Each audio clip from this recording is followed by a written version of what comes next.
Buenas, muy buenas noches. Hoy segunda presentación de Nos estamos viendo. Hoy con el profesor Fernando Casulo, que apenas se conecte ya lo voy a sumar, y por supuesto también a mi compañera y amiga Mabel Campos, que también va a formar parte de este vivo. La idea es hablar sobre el Cipollettazo, la poblada histórica del año 1969 en la ciudad de Cipolletti, y para eso nada mejor que el profesor Fernando Casulo, a quien apenas se conecte ya lo voy sumando. Ahí lo tengo. Siempre me olvido cómo era para sumar a alguien. Vamos a invitar a unirse. Acá está, muy bien. Ahí estamos. A ver si se supone que ya tiene que aparecer.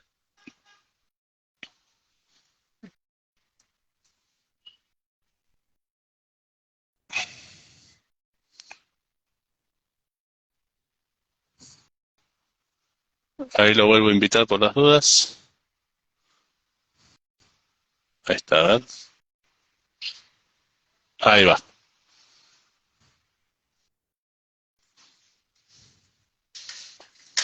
Upa.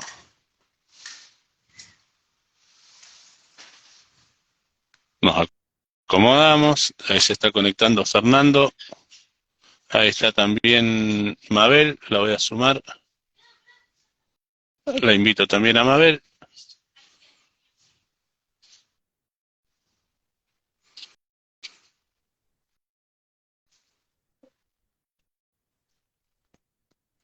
Ah, qué nivel esto. Yo nunca había hecho DTS. Bueno, ahí tenemos a Mabel con la cámara para el otro lado, y Fernando ya tiene que estar por venir. A ver, aceptar. Buenas, Transmitir con Fernando buenas, Casulo. Buenas. acá estoy. ¿Cómo estás? Ahí está, ¿no? ¿Sí? ¿Se ve bien ahí? Sí. Qué facha, ¿eh? Tremendo. Ah, la Qué tuya, grande. mirá, camisita, ¿eh? Ahí ¿Cómo al estás, profe Seba? lo veo yo. Te saludo acá Bien, bien. porque no nos saludamos hoy antes. Estábamos, cada Claro, uno en lo claro, suyo. sí, sí. Es cierto. Ah, mira, ya se conectó nuestro amigo Sí, Omar. está ahí, está como... él es el de... Es Tenemos que hacer el sorteo. Vamos a nuestro, agregar algunas cosas más para el sorteo. sí, sí, sí, sí, sí. Omar es Lo estamos... nuestro, Mm. quien nos banca por el momento de Euforia Rock, de Zapala. Él tiene su tienda virtual y ahí conseguís todo, ¿eh? Todo, todo, todas las camisetas que se te ocurran de rock, él te las consigue.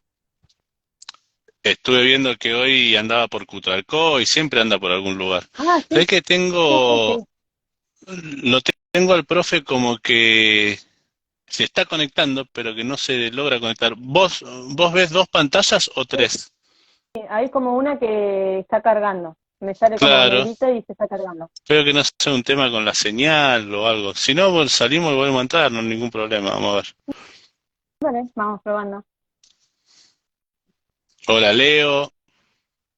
Qué grande. Hola, Leo. Leo le va a gustar un libro que me regalaron hoy. Le oí todo sobre la historia de la ciudad de Cipolletti. Hay un montón de fotos históricas acá ¿Qué te de la regalaron? región de principios del siglo XX. Es que la gente por ahí es como los algoritmos, ¿viste?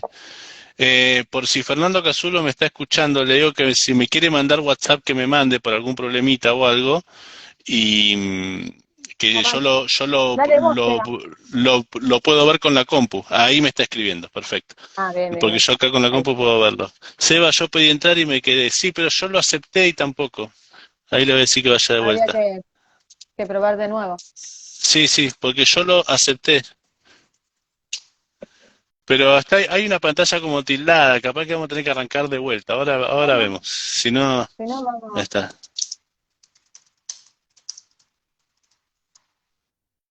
Ahí le digo que probamos una vez más y si no, armamos otro vivo.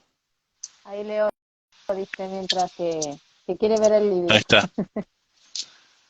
Eh, ahí sí, no, es un libro bárbaro, mirá lo que tiene, las fotos históricas que tiene acá de toda la región. Ah, mira Esto qué es como los lindo. algoritmos, viste que vos hablás de algo y después Mercado Libre, Facebook te lo quieren vender. Bueno, Sí. yo también estuve viendo sobre el cipoletazo, el tema que vamos a hablar hoy, y me apareció alguien que me dijo, mira, tengo este libro en casa, ¿lo querés venir a buscar? Vos lo vas a disfrutar más que yo. Martín Riquelme, muchísimas gracias, pero de la nada, o sea, es como un algoritmo de la vida. A ver si lo veo, voy a ver si puedo En invitar a modo, sí, subject, me veo ahí está, en modo transmitir. Roblox. ¿Qué es eso? No sé Ah, qué después se significa. ve que nuestros hijos juegan Roblox. Vos ya Ah, está, no, no. tu- Así, exacto. tus hijos ya están grandes. Ahí parece que va a aparecer Fernando. Al menos ahora lo veo blanco. Ahí está. Está Qué viendo, ahí grande, está. Fernando. ¿Cómo estás? Ya te había dicho que me asustaba el Instagram, así que era obvio que me iba a costar entrar. Sí, Hola, pero Fernando, ¿cómo estás? ¿Qué tal? ¿Cómo va? Encantado.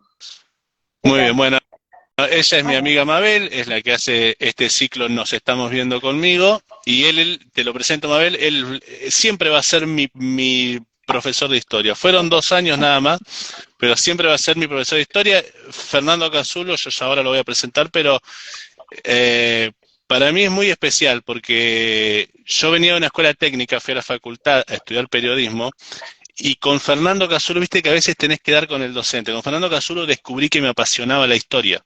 Hasta ese momento yo la odiaba la historia. Y eso tiene mucho que ver generalmente el docente que te la sabe transmitir. Bueno, yo no tuve esa suerte porque yo sigo odiando la historia. No tuve la suerte de que tuviste vos de tener un profesor que te hiciera que te apasione. Bueno, ojalá hoy la termines queriendo un poco más. Bien, Mira, estoy acá totalmente de chusma y de que quiero participar del lado adentro, si no me quedaba como oyente o como mirando del otro lado de la pantalla, ¿no? Pero le dije a Seba, ¿sabes qué quiero estar? Porque me interesa mucho, porque estoy cero, cero, cero en el tema. Así mm. que vengo a aprender, vengo como es, alumna es prácticamente. la única cipoleña de la charla. Y Mm, hasta que yo no le nombré el cipoletazo no lo sabía. No estaba Y enterada, la verdad. cuántos cipoleños que hay, ¿no? Que no saben algo tan esencial de historia. Cuando yo publiqué esto, el amigo Rodrigo García de Sangre Albinegra puso, es un tema que tendrían que enseñar mucho más en las escuelas. Es como que lo pasan muy de largo, ¿viste? Y me parece que hace mucho a la identidad de los cipoleños. sí, totalmente. Bueno, la historia regional en general, ¿no? Está como Mm. muy subrepresentada en las currículas. Yo no sé que hay un montón igual de esfuerzo al respecto, no quiero tampoco, viste, porque uno siempre, esta cosa que de la universidad es medio admonitorio, falta tal cosa, yo sé que se hacen, pero bueno, sí, se podría eh, aumentar la cantidad de temas. Cipoletazo, choconazo, ¿no? Rocazo.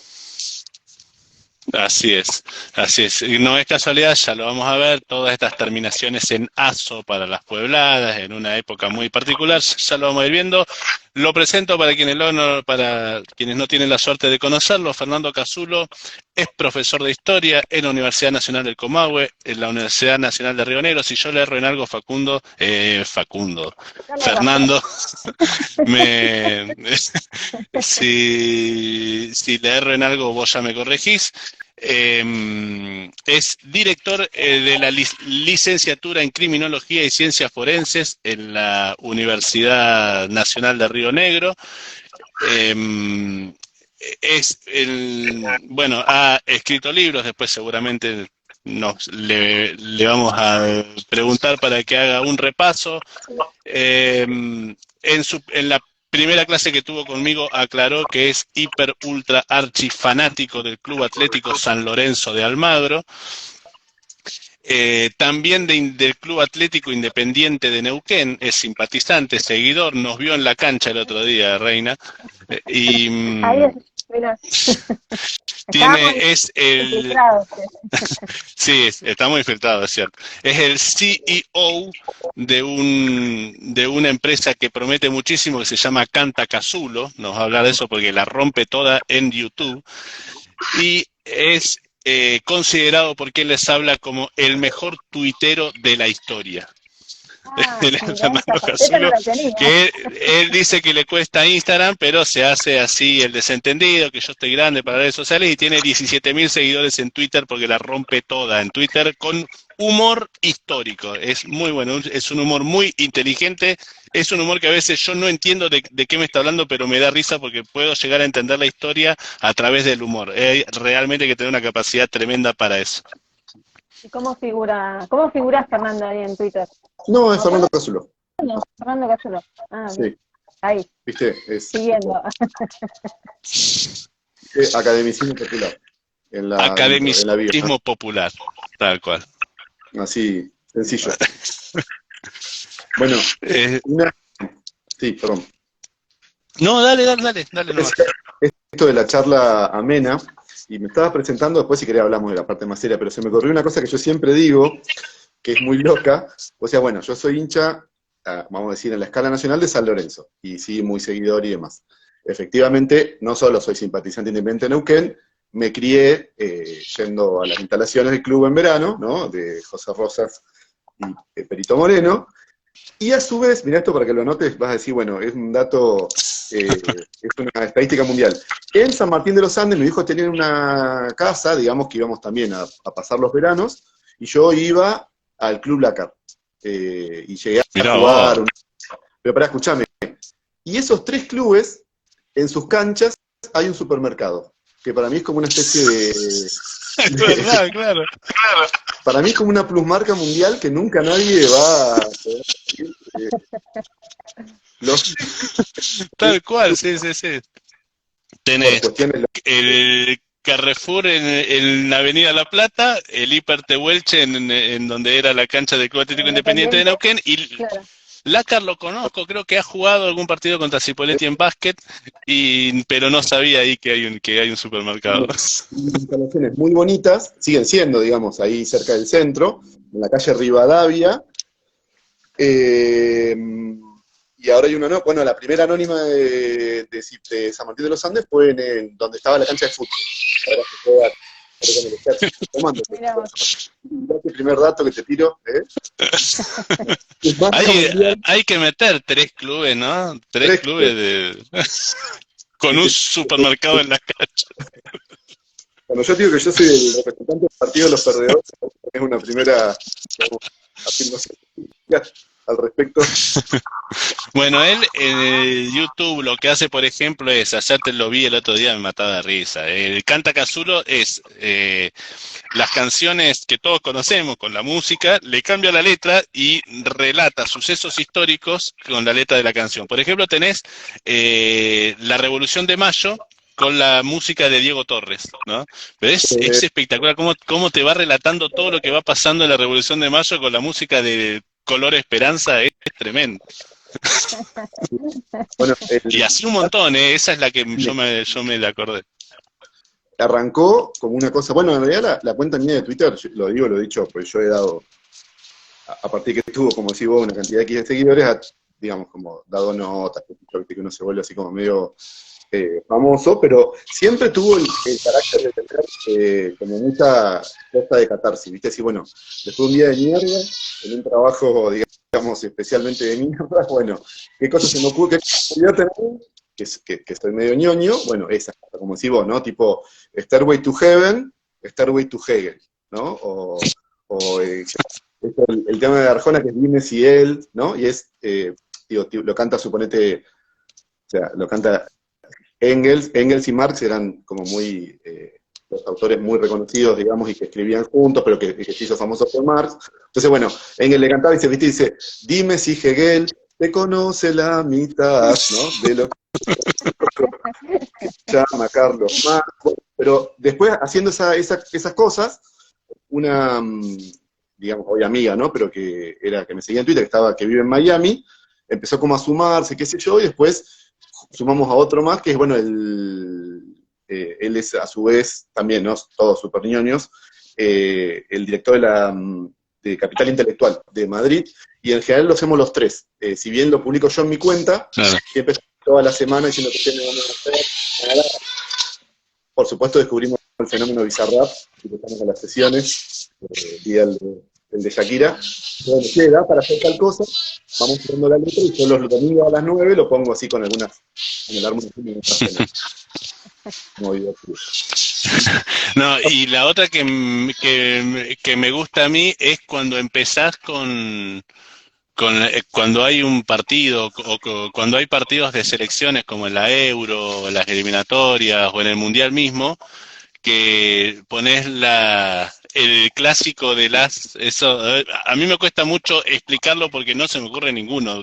Dame un par de ejemplos, a mí me encanta eso. No, siempre hay. Había uno que era medio al pasto, que ahora no me lo voy a acordar, pero bueno, qué sé yo, por ejemplo, era Alemania, Francia, y es bueno, ¿viste?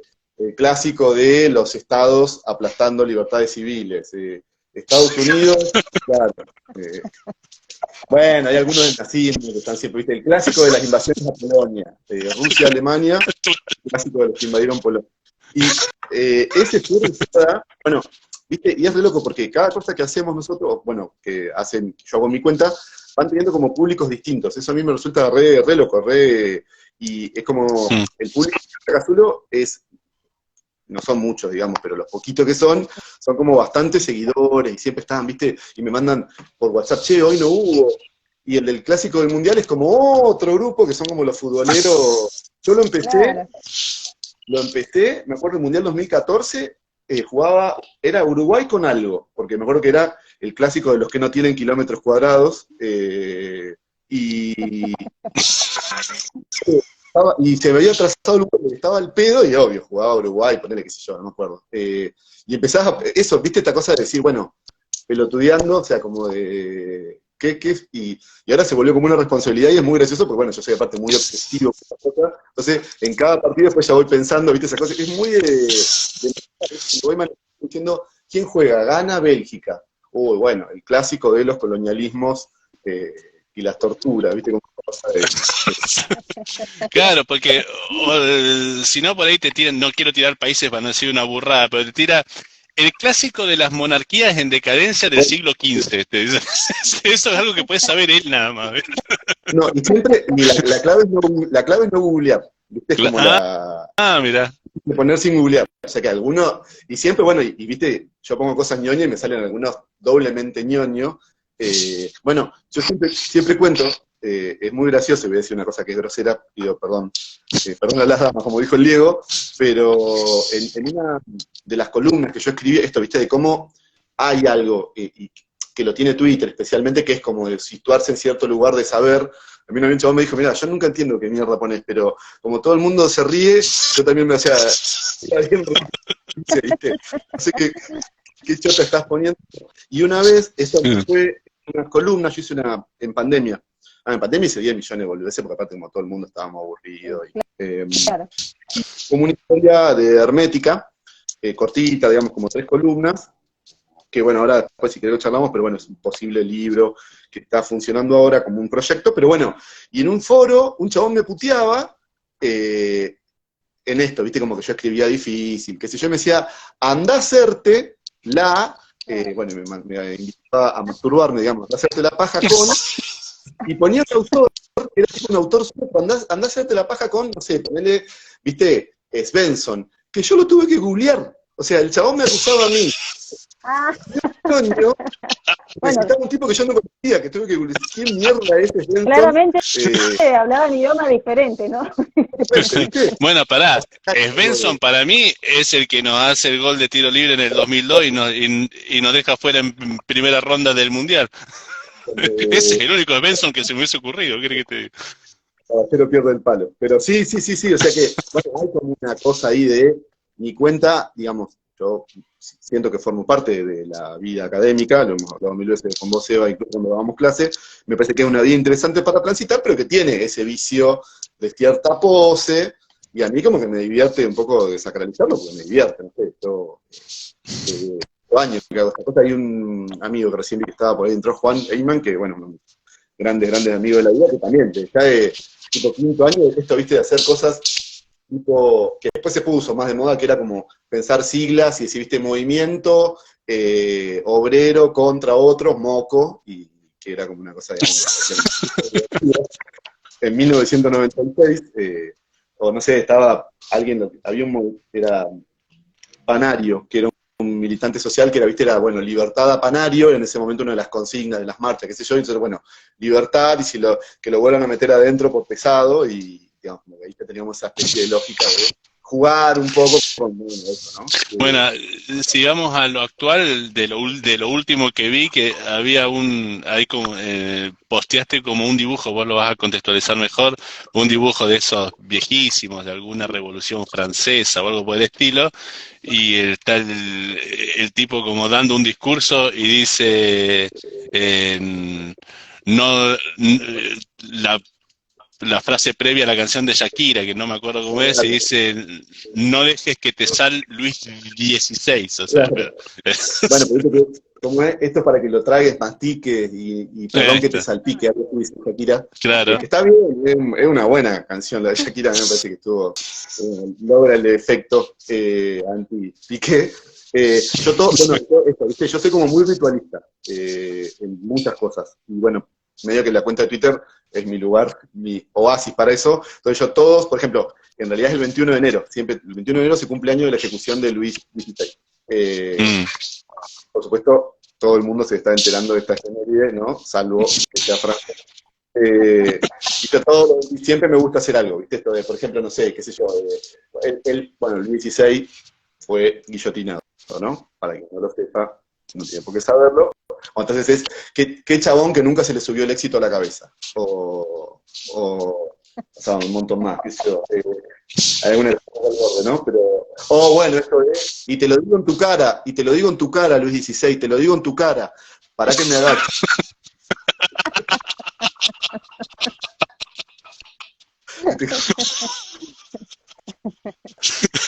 Lo voy a decir mirándote a los ojos, para que voy al piso.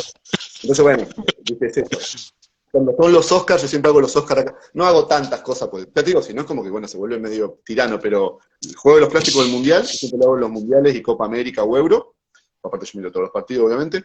El Luis XVI, bueno, los Oscar académicos siempre hago, cuando son los premios Oscar, este año, obviamente, por la nominación de 1985, y los villancicos académicos, también, eso siempre el 24. Ah, es cierto. Hace como 8 años que lo hago, es una, digamos, continuidad en la pelotudez tremenda, así que siempre, 9 de la noche, estoy prendiendo el fuego para hacer el asado, el chivo, y estoy... Y se me ocurre que no sos un tipo de que pierde, digamos, en la pantalla grande, ¿no? En el tiempo, porque con tantas cosas que hacen, no sé en qué momento, un Netflix, una serie no encaras nunca. ¿Sí? No, miro todo. No, bueno, yo siempre fui como No sé. hiper informado. ¿Viste? Sí, te veo como que sos recontractivo, ¿viste? Con todas esas cosas que nombraste hacer, yo digo, ¿en qué momento hacer? Porque nosotros, hasta para armar esto un poquito, ya nos lleva tiempo, entonces... Ya Sí. Yo siempre es digo, bueno, admirable, digamos. Ahora, los que lo vayan a tener de profe de historia este año, que lo googleen a ver quién es el profe y encuentran este video, pues esto se va a subir a YouTube después todo. Así como lo ven de piola, de que te matás de risa, estudien, porque te destroza, te agarran un final y a mí me fue bien particularmente, pero te agarran un final y no te va a decir, no te va a hacer un chiste en el final. no, bueno, sí, pero nunca Sí. esto que viste, nunca hay que ser cruel en esas cosas, es importante. De hecho, es interesante, porque yo al principio, bueno, viste esto de que cuando tenía pocos seguidores, yo nunca hice chistes, digamos, de alumnos o alumnas, pero sí alguna cosa que había en un parcial, no sé, siempre a mí me hizo mucha risa, un estudiante que prescribió hace muchos años, puso el suicidio de el archiduque Francisco Fernando. Recordemos que el archiduque Francisco Fernando fue asesinado por los serbios, pero yo me parecía re gracioso, tipo, este es un agente serbio, o sea, vino a... Pero bueno, la verdad que con más seguidores es una cosa que por ejemplo yo hace muchísimo que no hago, ¿no? Como comentar así algún gag, porque bueno, también hay algo ahí de funciona y como adaptándose. Y me cuesta mucho, ya el año pasado, pero siempre me costó mucho incorporarlo a mis clases, el humor académico, porque bueno, uno también tiene la cabeza seteada, ¿no? Esto, boludeo a la noche en mi casa, pero después como docente me cuesta incorporar. Y ahora este año, por ejemplo, sí fui sumando memes. Todos los memes. No son los que uso en Twitter, los trato de hacer. Porque aparte, bueno, viste el abuelo haciendo meme como totalmente... pero bueno, que escucho. Hay otro potencial ahí, ¿no? A mí me gustan mucho los memes. Me resulta muy Ahí hay divertido. un mensaje, pido disculpas, leo todos los mensajes, pero no voy a cortar a Fernando para leerlo todo, porque bueno, ahora vamos a entrar en el tema que nos convoca, pero hay un mensaje de Dani Lineares, que tiene que estar, ese que te dije, Reina, que con el que tengo que leer cuentos acá, porque nos matamos de risa, lo hemos hecho en el Club Independiente, en el Club Pacífico, en el Club Atlético Neuquén, los pibes mirando, dijo hijo de puta, viste, así, porque claro, nosotros vamos a leerle cuentos a los chicos. Imagínate los pibes de octava, novena, décima división del club y qué embole, ¿viste? Y Dani leía uno de sus cuentos, decía, pero pelotudo, decía, ¿viste? Leyendo el cuento, y los pibes, dijo, pero claro, se pensaba que iba a leer un cuento de Borges, ¿viste? Pero él dice, la próxima entrega con Fernando tiene que ser exclusivamente sobre metal. Y tiene razón, porque en la presentación yo tenía anotado y se me salteó metalero también. Y se me pasó. En eso de que estaba presentando se me pasó, pero también metalero, yo no soy de ese palo. Mabel es más música, pero tampoco tanto metal, pero No, eso me pasa, no, sí. no aguanto. Flexible, decía Borges, bueno, funciona lo mismo. Yo creo mucho en el productor, claro, entre metal y punk. A mí también me gusta mucho eso. La banda que siempre escuché en mi adolescencia es Los Violadores, una banda punk. Que, bueno, Ay, sí, uno ahí sí congeniás con Mabel. sí. Hace poquito fui a ver un homenaje a Piltrafa, acá en un bar acá en Neuquén. Sí, sí, lo vi el otro día que estaba, no pude, yo no estaba en la zona, me hubiera gustado, tipo ahí en la 9 de julio, está en la diagonal. Exactamente. Sí. Mirá si te encontraba ahí, Fernando. Mirá si te encontraba ahí. Porque... Bueno, viste que Violadores tocó en la Isla Jordán en el 86 con Sumo, que es muy famoso ese show. Me lo han contado, sí. Yo tampoco, era muy chico. Pero bueno, después las dos veces que tocó, digamos, después que tocó Violadores, ya Violadores fue una banda que después se separó, se juntó. Fue medio especial, Sí. ¿no? Distintas formaciones, sí. Muchas formaciones, bueno, pero cuando volvió en el 2004 yo la pude ir a ver por primera vez, fue como medio, viste, en el 2010, tipo me peleé con uno de seguridad, me dejó pasar, me quedé charlando ahí con Phil. Ahora he tenido la posibilidad de hablar. La única vez que los vi fue a una fecha que hicieron doble, que tocaron acá en Río, primero en Cipolletti, fui a Cipolletti y los vi allá, y al otro día tocaban acá en un lugar en la Río Negro al fondo, llegando al río. Esa Claro, fue bueno, ahí, la única vez que los vi. Y ya era una formación bastante,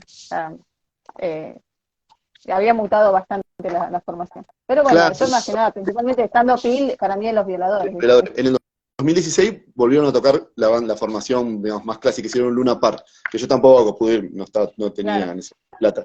Que volvió a tocar Stuka, bueno, el polaco, y Dramática en batería, o sea, como, viste, la formación de los grandes éxitos, digamos, ¿y ahora qué pasa? Mirá, bueno, no remera de metal. por las ramas. Sí, y ahí, bueno, para cerrar ya este tema, Euforia Rock Zapala, nuestro primer y único auspiciante, que dice, vendo remeras de metal, profe, así que, profe, Euforia Rock Zapala, cada tanto viene a Neuquén, en sus historias de Instagram pone un montón de remeras de metal, ahí tenés para elegir, tenés promociones, tenés todo. Todos los talles en la remera, bueno, de hecho yo tengo la remera de Los Violadores, que me la consiguió él, que no conseguía una remera linda de Los Violadores, y él me consiguió la remera, así que, además tengo dos remeras iguales. Así que bueno, ahí lo saludamos a Omar de Euforia Rock.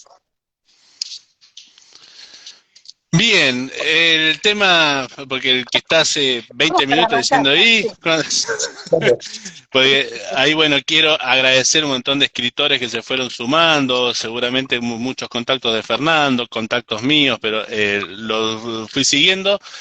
Nos convoca a hablar de El Cipoletazo. Yo por un proyecto personal,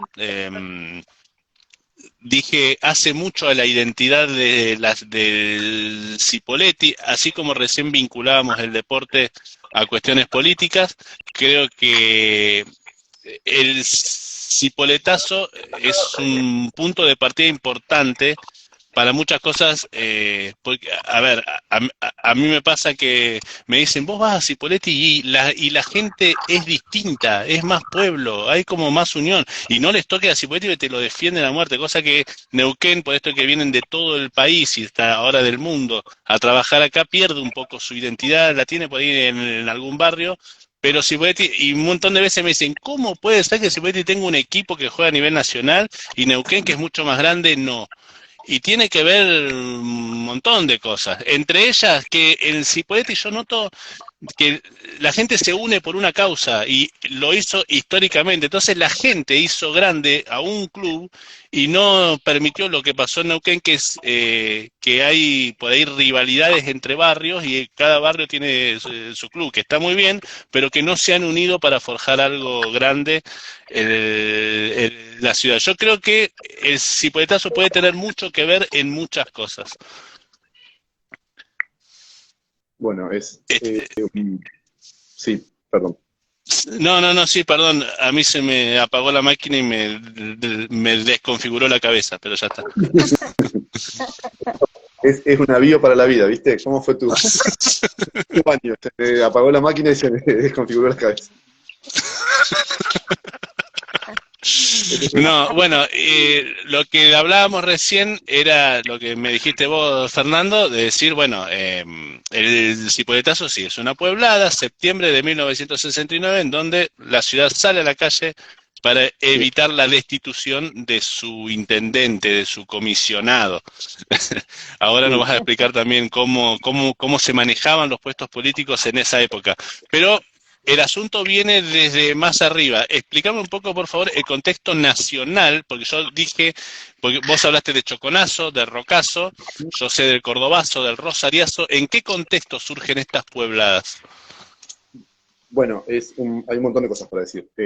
A la pregunta concreta, pues si no yo, bueno, ya está claro que estos 20 minutos que capacidad de irme por las ramas no me falta, respondo concreto y después vuelvo a ampliar. Pero bueno, es en el marco de un golpe de Estado muy especial y muy particular, que es el Onganía, el golpe de Estado de Juan Carlos Onganía, que se había producido en junio del año 66. Tiene muchas particularidades, ahora voy a mencionar dos o tres para no ser tampoco muy largo, pero también es interesante porque es, digamos, septiembre del 69 y ya en mayo del 70, Onganía en realidad se termina yendo, porque es en el contexto de un golpe de Estado, digamos, cuyo eje de poder en ese momento está como en retroceso. No terminó el golpe de Estado, fue reemplazado, digamos, por Leviton y después por Lanusse, pero, bueno, es un momento ahí medio especial, ¿no? Y por eso se están produciendo los ASOS. En general los ASOS hacen referencia a un ciclo de protesta que tiene que ver con una carga muy espontánea de ganar la calle, principalmente, ¿no?, de sectores medios y de trabajadores, que tienen, digamos, como su, ¿qué diríamos? Como la escaloneta de los ASOS, que es el Cordobazo, que es el 29 de mayo del 69, y después va a replicarse.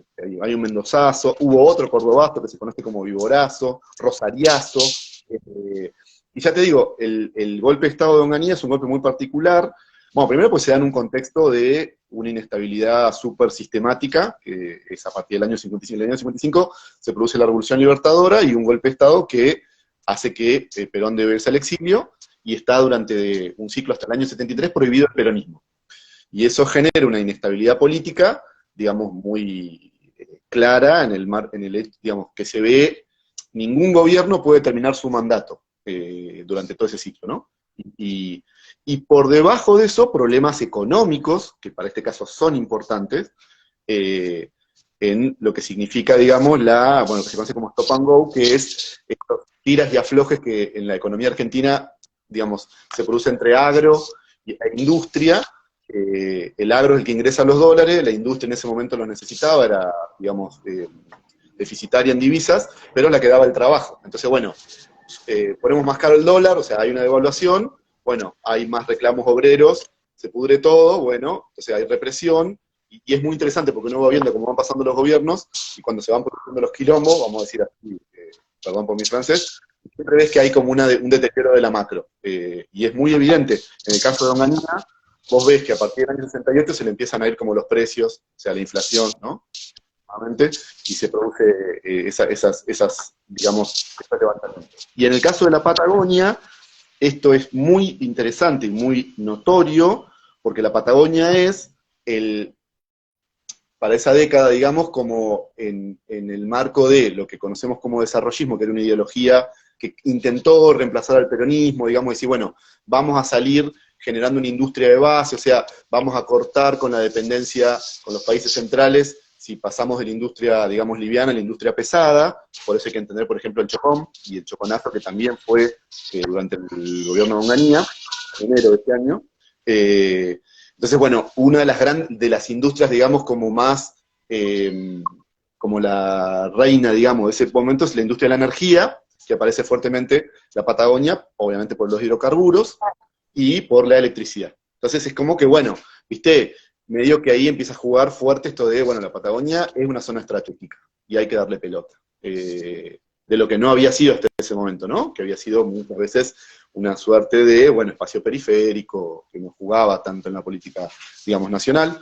Jugaba más de lo que se ha dicho también, esto, bueno, en general hay que señalarlo, pero bueno, viste, para esos años es relevante. De hecho, bueno, 69, 70 ya había pasado algo, bueno, en el marco del golpe de Estado, las autoridades van a ser... Se me escuchó un audio, perdón. Está.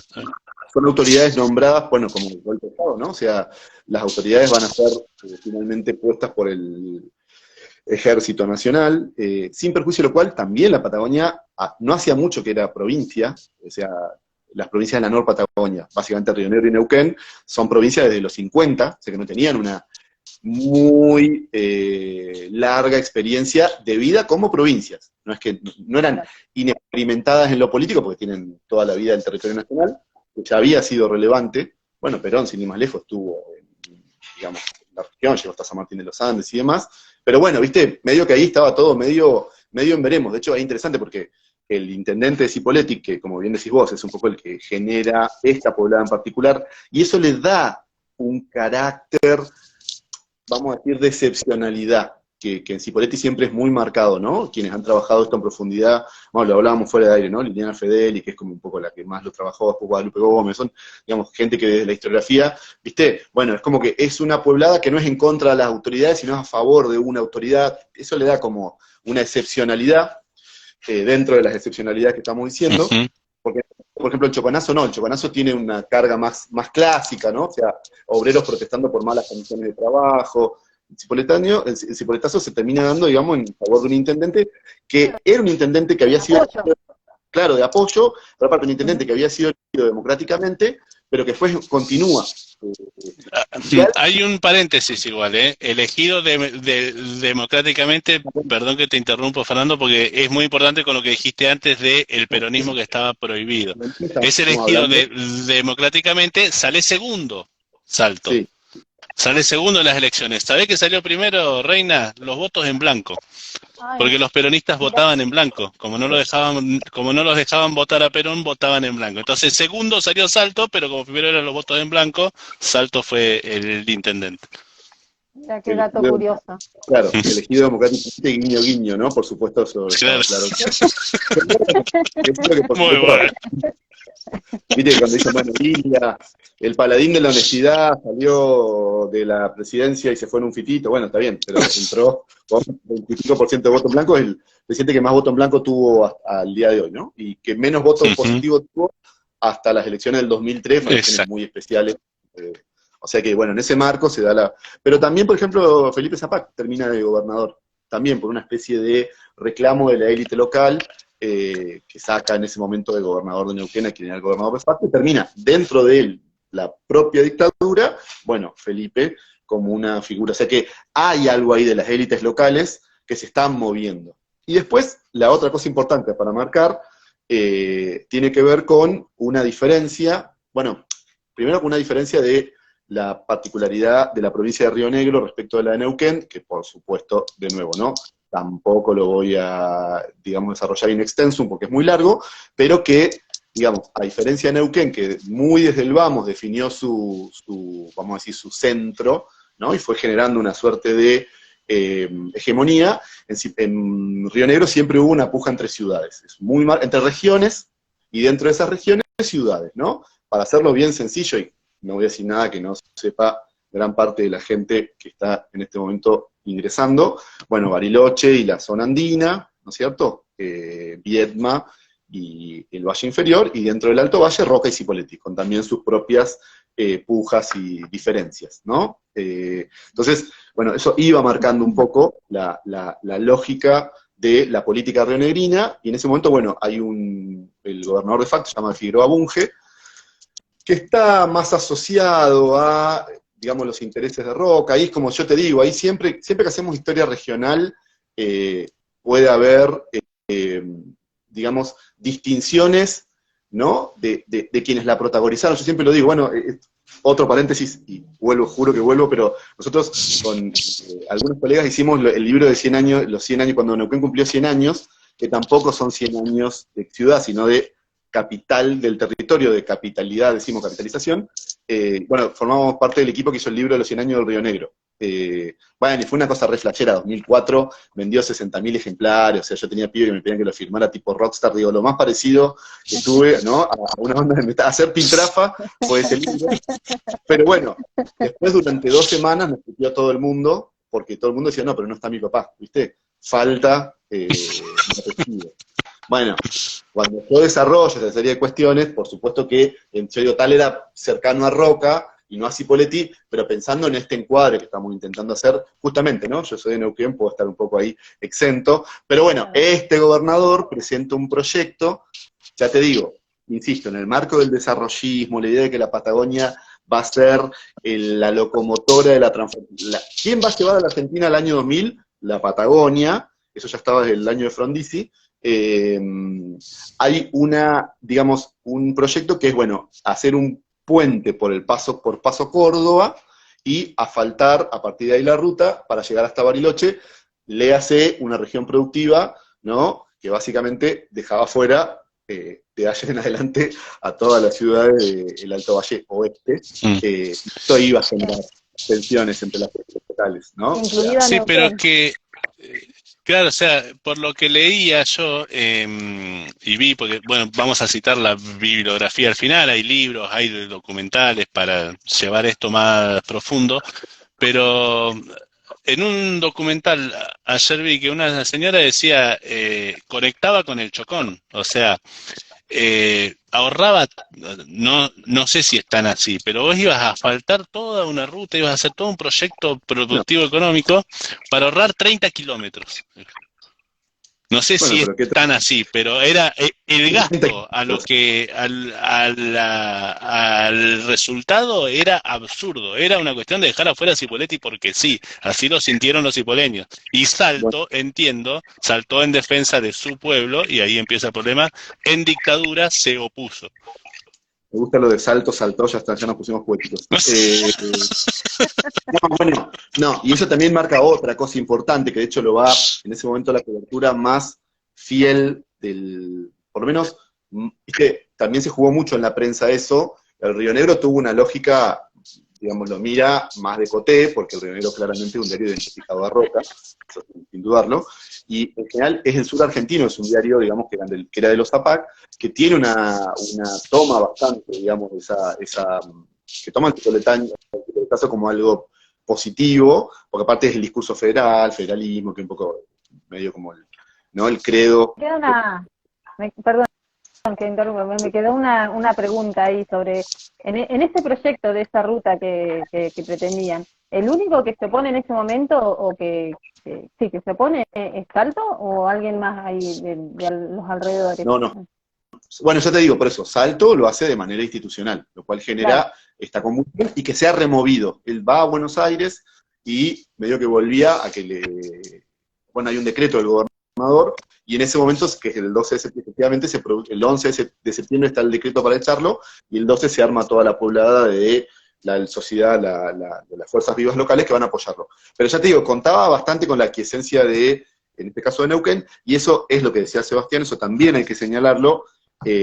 Cipolletti empieza a construir un vínculo con Neuquén, que tiene las mil y un, ¿no? Las mil y un, digamos, especificidades, pero que ya genera cosas. Ustedes piensen que, vos ves, eso hay un autor llamado Germán Pérez, que es un doctor en geografía, que ha hecho un trabajo muy interesante, que muestra como el flujo de las ciudades del valle a lo largo de la historia. Y lo digo muy rápidamente para que se entienda qué cosas también están. Pues, el cipoletazo termina teniendo todas estas cosas detrás, ¿no? Todos estos fenómenos.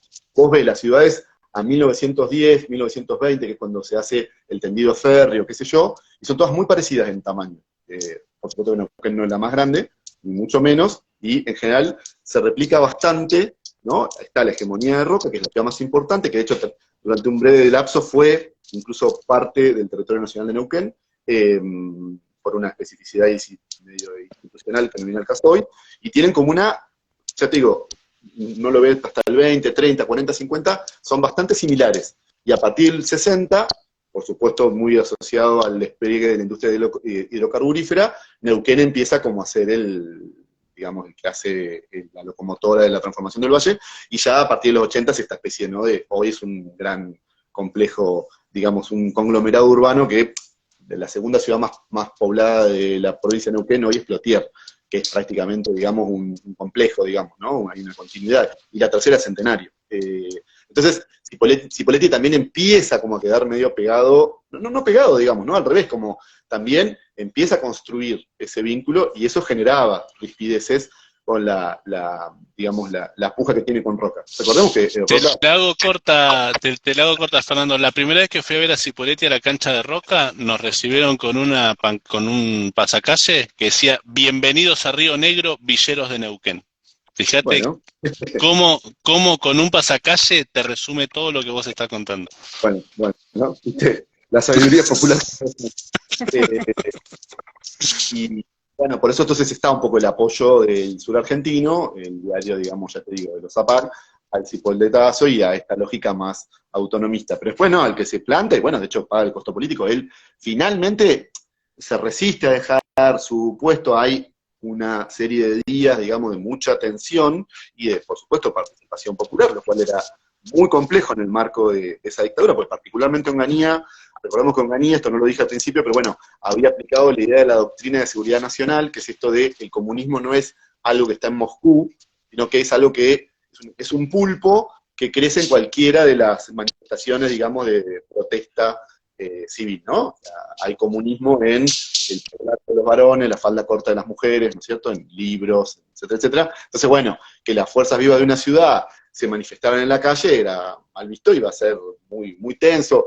Como bien decía Seba, hay un montón de libros que recuperan la mirada de pobladores locales y lo que significó para ellos, que no estaban muy acostumbrados, no había una tradición, digamos, de protesta, haber formado parte de esto, ¿no? De una suerte de lógica represiva, qué sé yo, y se termina yendo Salto, pero logra como generar una especie de su reemplazo, no es finalmente quien se había nombrado al principio, digamos, bueno, sale por una especie de solución salomónica, pero bueno, Salto, después su hijo fue un político muy importante en la política rionegriana, ni hablar, local, fue también intendente de Cipolletti, pero él de alguna manera, al Cipollettazo le costó su carrera política, o sea que bueno, pagó los costos.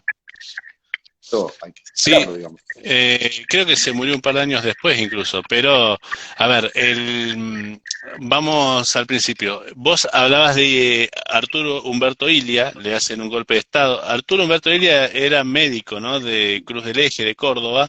Era un médico muy querido, atendía a los pobres, y Salto también. A ver, yo como dije esto de que Salto salió segundo, que primero salieron los votos en blanco peronistas, también en la defensa que hace el pueblo de Cipolletti para que no lo destituyan a Salto, no hay partidos políticos, fueron todos. Él era de la Unión Cívica Radical Intransigente, fueron los de la Unión Cívica Radical del Pueblo, que, a ver, esto también es para otro tema, muerto el peronismo, o prohibido el peronismo, muerto nunca, pero prohibido el peronismo, la UCR se dividió en dos. Pero fueron los peronistas, los de la Unión Cívica Radical Intransigente, la Unión Cívica Radical del Pueblo, fueron todos a defender, fueron pobres y fueron ricos a defender a Salto, porque se había ganado a la gente con políticas de gobierno. O sea, era lo que se llama hoy un populista, que algunos le quieren dar una notación negativa, ¿no? A ser populista, había hecho mucho por la gente y que cuando era médico, por eso también me hizo acordar a Ilia, cuando era médico también atendía a los pobres. Por eso fueron los pobres también a defenderlo y fue también lo que es, entre comillas, la burguesía cipoleña. Fueron todos a defenderlo. No, y primó su identidad local. No, Exactamente. A ver, claramente. sí. A ver, sí, fueron porque era el cipoleño que defendía a los cipoleños. No importaba partido político, estatus social, no importaba nada. Claro, Sí. eso, Bueno, eso yo me estaba preguntando justamente eso, ¿cuál sería el motivo de este apoyo que tuvo tan fuerte él, ¿no? Si había algo en especial o simplemente esta característica de que ya tendría el pueblo en Cipolletti, ¿no? sí, y recordemos que, bueno, que son identidades que son las entidades locales, son muy fuertes, o sea, también, un poco en síntesis, ¿no? Y como toda síntesis un poco injusta, pero pocos años después, en el 72, se produjo el Rocazo, cuya, digamos, chispa se enciende porque habían inaugurado unos juzgados en Cipolletti, o sea, no quedó resuelta esa puja. Probablemente, bueno, esto que decía Seba de la bandera, ¿no? Y cómo de alguna manera, fuera de joda, digamos, fútbol o esas expresiones populares sintetizan un poco los climas de época. En el marco del peronismo prohibido, en el primer lugar donde se empezó a cantar, proscripto y prohibido los símbolos, la simbología peronista, durante la dictadura de Aramburu, fue la cancha de fútbol. O sea que hay algo ahí de decir, bueno, ¿qué cosas pasan para que esa sea la bandera y no otra? O sea que esas tensiones locales fueron permanentes. Yo no vivo en Cipolletti, pero trabajo en Cipolletti y aparte trabajo en la Universidad Nacional de Río Negro. Siempre digo, yo lo digo, digamos, con muchísimo respeto, pero para mí fue setear la cabeza. O sea, empezaba a trabajar en Río Negro respecto de una persona que se había criado en Neuquén, y vos pensás que es lo mismo, y decís, no es lo mismo. O sea, bueno, yo siempre lo cuento, y es público y notorio, si lo puedo decir, porque yo, a los 3 meses, nosotros, la sede, la localización, donde están la carrera que yo dirijo, que es la licenciatura en Criminología y Ciencias Forenses, es el tipo. Año 2011, a los 2 meses, me dijo un estudiante, ¿es verdad que nos van a trasladar a Roca? Y a partir de ahí ha sido un continuo que ha tenido digamos, su derrotero institucional. Ya te digo, te marca, bueno, que es una provincia, en Río Negro, donde todavía la diferencia, esto de que es una federación de ciudades, ¿no? Bueno, que se miran y que se recelan, pero también después se necesitan. Ya le digo, Neuquén tampoco es que es una historia rosa. De lo que digo que en Neuquén, digamos, se define un centro, que es la confluencia. Bueno, es otra historia que yo siempre cuento. Yo tuve que dar una charla en Chosmalal, y bueno, Chosmalal fue la anterior capital previo a que se trasladara a Neuquén. Y tuvo toda una particularidad, se trasladó en 1904. Y bueno, nada, di toda la charla, dice yo, y se me acercó al final una señora, nada, divina, chosmalense, obviamente, y me tiró la de, bueno, la verdad que la charla que diste, vos, qué interesante, y aparte esto, ¿no? Vos que sos tan gracioso, qué sé yo, pero la capital, nos la chorearon, o sea, yo había hablado, o sea, entonces, estas identidades locales son muy fuertes, muy duraderas, y como decía Seba, construyen, bueno, el famoso significante vacío que dice la que tienen los populismos, que hace que se nuclee una acción colectiva, ¿no? Que mucha gente decía, bueno, estamos defendiendo a Cipolletti. Yo el día de hoy, ¿qué me pasa cuando trabajo en Cipo? Que es eso, claro, bueno, me siento, digamos, trabajando con una comunidad que tiene una fuerte pertenencia en sí misma, ¿no?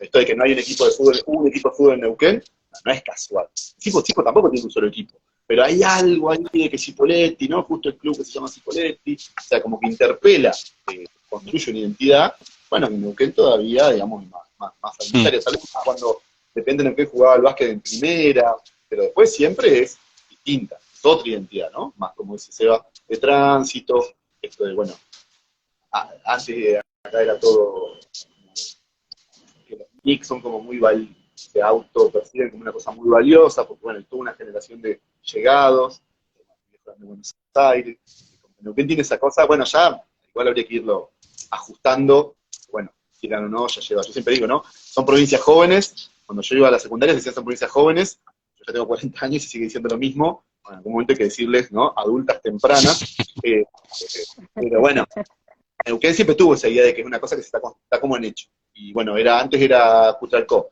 que se hizo rápido, después de Rincón, ahora Añelo, pero siempre está como ese dinamismo, ¿no? Que produce la industria energética. Y Cipolletti tiene como esa cosa de, incluso Chácara Asfaltada, que era también, ¿no? Una especie de chicana, así era de los neuquinos, los cipoleños, no deja de ser hoy, en realidad, es casi una especie de elogio.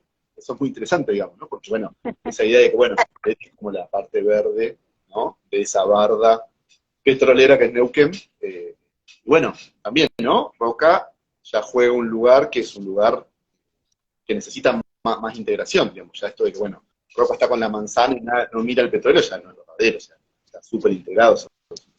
Hoy en realidad es un circuito productivo que va de Chichinales a Semillosa, en términos de estudiantes que cursan, digamos, ¿no? Transporte, esa idea de pensarlas tan fragmentadas es más identitario que en el flujo de la ciudad, ¿no? Que está como súper integrado todo, muchísimo más que antes.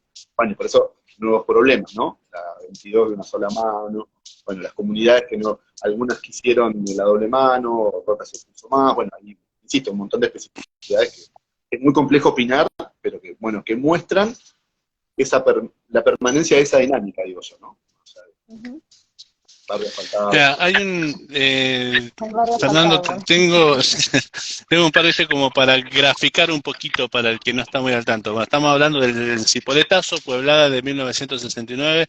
Ahí, a ver, ya que estamos también con esto de los clubes y eso.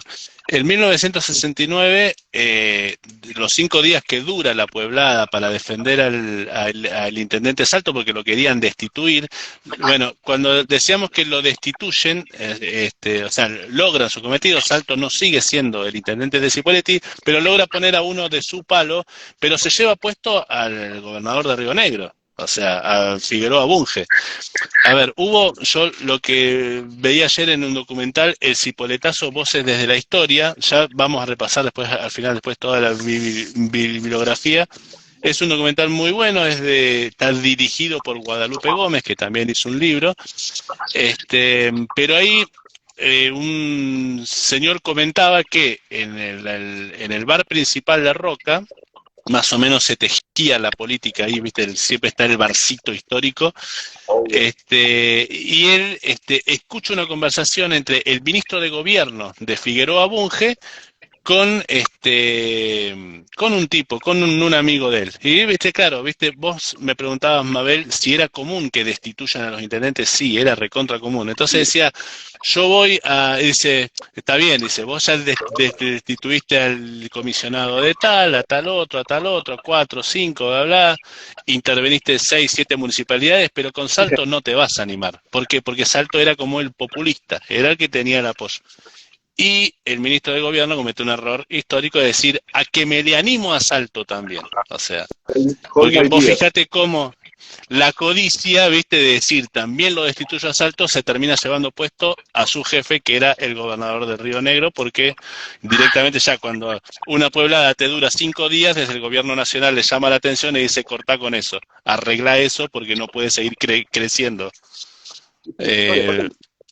Esto de digamos, de la Patagonia como un espacio que hay que cuidar por su valor estratégico, pero donde hay quilombo. Porque, bueno, el Conazo no es la primera de las grandes, digamos, revueltas vinculadas a la energía, sino en el 68 ya hay un conflicto muy importante en Cutralcó, digamos, vinculado al SUPE, que era el Sindicato Único de Petróleo, ¿no? Entonces, me digo que, bueno, ¿viste? Esta idea de que la Patagonia rápidamente las cosas se van de las manos, el Ongañato lo tenía medio. Y después, bueno, tiempo después, Levingston, que fue el presidente que vino después también de facto, se come el espaldazo que le hacen los estudiantes de la Universidad de Neuquén, que querían ser Universidad Nacional, que le dan la espalda, ¿no? O sea que, bueno, hubo cosas que pasaron en ese ciclo en la Patagonia Norte muy, muy importantes. Entonces, perdón, porque esto me lo comentó alguien hace mucho, que vino un presidente acá, calculo por lo que sé que era Levingston, que los estudiantes, o sea, cuando el presidente está hablando, se ponen de espalda como modo de protesta, porque querían que la Universidad de Comahue sea nacional. Sí, exactamente. Hoy sería, le apagaron el Zoom, ¿viste? Sería hoy en el Meet, en pantalla negra. Le dan la espalda. Pusieron pantalla negra. Claro, bueno, vuelvo a lo que estaba antes. A ver, para hacer una línea de tiempo para que quede claro. el Cipoletazo, septiembre de 1969, había un proyecto para sacar del circuito económico de la provincia de Río Negro la ciudad de Cipolletti. Como bien decía mi hermano Leo ahí, Cipolletti capaz que si te cambian ese circuito económico, hoy sería como Balsa Las Perlas. Poner, esto es mucho más complejo, pero mi hermano lo comentó ahí como para graficar y como para llevarlo a la exageración, ¿no? Ese miedo tenía Cipolletti. Entonces Salto dice, no, yo me planto ante el gobierno provincial, el gobierno nacional, quien sea que quiera hacer eso. A Salto entonces lo destituyen como intendente de la ciudad de Cipolletti. En esa poblada de 5 días, el diario Río Negro jugaba a favor de Roca, el diario Río Negro era Roca. Básicamente. Y a ver, los periodistas del diario Río Negro son agredidos en Cipolletti cuando cubren la Puebla y se tienen que ir. Hay muchas solicitadas en la ciudad de Cipolletti llamando a no comprar el diario más, el diario Río Negro. O sea, ahí vemos, ahí está esto, lo que decía Fernando, ¿no? De Roca, Cipolletti, Roca versus Cipolletti, año 1969. En el año, bueno, después otra cosa que leí que me causó risa es que, claro, la gente de Cipolletti no le vendía ni una botella de agua ni un sándwich a la policía. Nada, o sea, que se mueran de hambre, que se mueran de sed, ¿viste? Pero estaba toda la ciudad confabulada contra la destitución de Salto. Y los estudiantes, ¿qué hacían?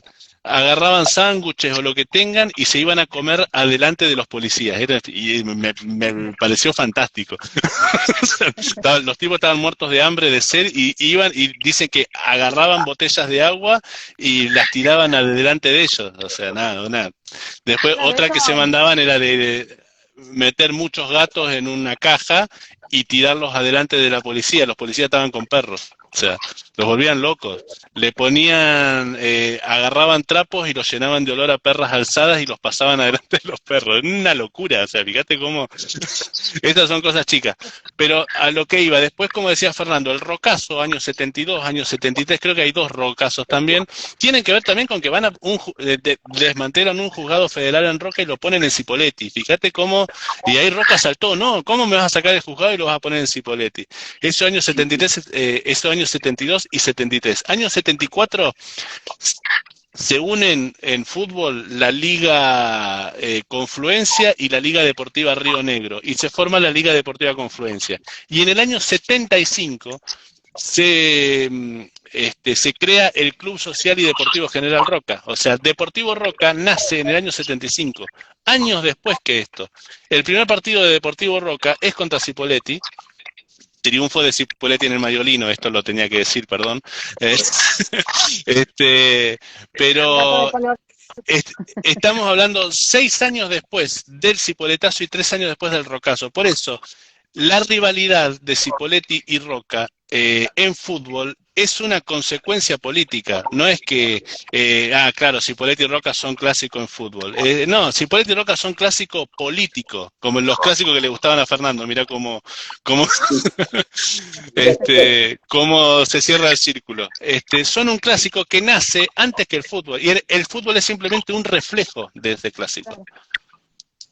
Y siempre, incluso las cosas más, lo que decías vos, las guarangadas, ¿no? Los rumores, que es algo que la historia social ha trabajado mucho, esto de, y justo ya lo hablábamos, mirá, en mi fútbol de miércoles, era, viste, porque bueno, fue como surgiendo sobre discusiones vinculadas a esto que decís vos, ¿no? Tal clásico, digo, viste, pero vos sabés si es verdad, no me acuerdo cuál era algo muy grosero y no me lo acuerdo, si me lo acuerdo tampoco lo diría porque era muy grosero, pero un rumor, viste, de que tal, se agachó a tal, que es una cosa así, digo, pero aunque no fuera verdad lo que, digamos, trabaja en la historia social, es decir, ¿por qué circulan esos rumores? ¿Por qué se construyen esas rivalidades? Y ahí todo, porque vos decís, bueno, está bien, está la política del Cipoletazo y del Rocazo, pero también decimos, está la historia institucional de Río Negro, 100 años de ser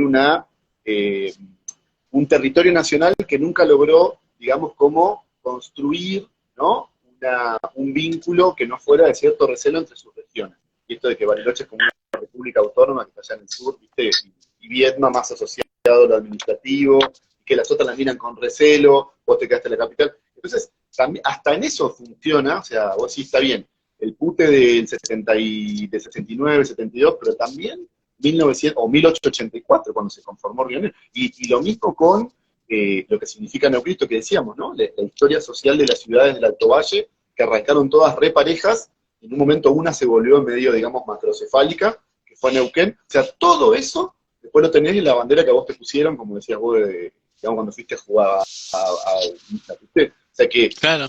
hay una complejidad muy fuerte en ese humor popular. Por supuesto que es chabacano, digo, no, esto tampoco quiero perder de vista eso, ¿no? Pero se construye con todas estas capas que van como integrándose, ¿no? Y de los viejos pobladores, todo eso, digamos, se condensa en cosas como el fútbol. No únicamente, ¿no? Pero en cosas como el fútbol. ¿Cierto? Básquet, las fiestas, todo eso. Ir a los boliches. Y yo tengo bailada que la rey, si sabían que era neuquino, se llamaba Quilombo, digo, hay como un montón de cosas en los 90, ¿no? Sí, posta. Vamos a Claro, darle sí. vos estabas con tus 15 años, 50 kilómetros de tu casa, digamos, las posibilidades eran, digamos, muy evidentes. Entonces, bueno, viste, claro, sí, y estas pobladas tienen esa lógica. Y esto, viste, la única poblada, a mí una cosa que me llamó la atención ya cuando cursaba, por nosotros sí lo vimos en mi carrera, en el seminario de historia regional. La única poblada a favor de la autoridad. Y yo dije, qué loco. Después lo fui como entendiendo, y tenía también una complejidad ese nombre, bueno, una autoridad local, no como autoridad nacional, y esto que decís vos, digamos, se fue Salto, pero también se fue, digamos, interventor a nivel provincial, y Gertrudis, que es el que quedó, un poco lo puso Salto, o sea, bueno, hubo ahí como un fuego. Ojo, Salto, dijimos mucho Salto, pero también, se me borra el nombre, creo que era el Consejo Asesor, que era como la especie del Consejo Deliberante, que también era muy importante, y que había tenido, digamos, como una presencia. O sea, en Cipolletti es muy relevante la actividad de la política local, ¿no? Las fuerzas vivas. Como yo digo élite, lo pienso en ese sentido, ¿eh? No digo tanto la élite, o sea, los chetos, para que lo entiendan. No, bueno, las profesiones intermedias, eso van como conformando, ¿no? El director de la escuela.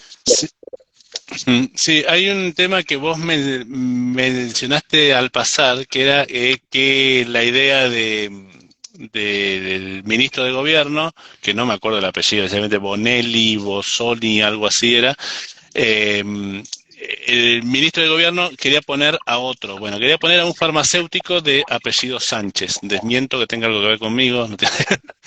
Bueno, este farmacéutico lo empiezan a gastar en el bar Cipolletti, calculo que sería el bar emblemático de la ciudad de Cipolletti, que ya no existe Tantas más. cosas que pasaban en este bar, ¿no? Claro, o sea, Todo lo pasaba empiezan a en gastar, este decir, bar. che, así que va a ser el próximo intendente, y el tipo se la cree y les choca a todos los que están ahí.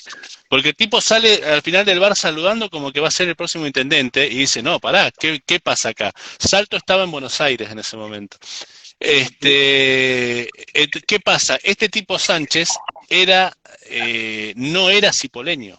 Eso era terrible. ¿Cómo nos va a empezar a gobernar uno que no es cipoleño? Por el flaco. El flaco era Salto. Mirá cómo lo tenían a Salto. ¿Cómo va a sacar al flaco a alguien que no es de Cipolletti? Y al otro día, la farmacia de este señor amanece toda pintada de negro. O sea, vos no vas a ser intendente de nada, ¿no? Básicamente, cuando llega a Salto de Buenos Aires, la caravana es de 4.000 personas para ir a recibir a Salto. Esto fue 5 de septiembre, una semana antes de que lo destituyan a Salto.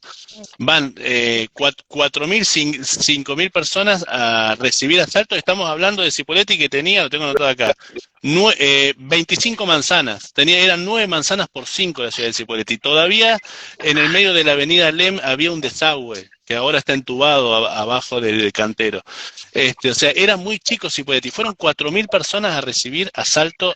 O sea, había un clamor popular grande y un sentimiento de identidad muy grande. O sea, el tema era, no vamos a permitir que un tipo que no es de Cipolletti venga a reemplazar al flaco. ¿Sí?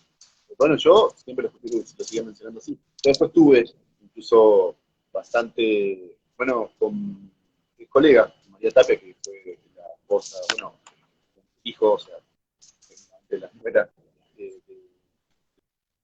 doctor Salto, digamos, la esposa de Rudy, y seguía siendo el flaco, era una cosa interesante porque, bueno, quedó como, perduró esa imagen, y, bueno, de construcción tan fuerte de esa identidad, y esa cosa de cercanía, ¿no? Esto que sigo del médico, de la empatía, en momentos donde, bueno, la política era otra cosa, por esto que decís vos de los bares y de las pintadas de negro, eso era también muy de ese momento. Yo esto siempre lo digo, ¿no? O sea, es muy complejo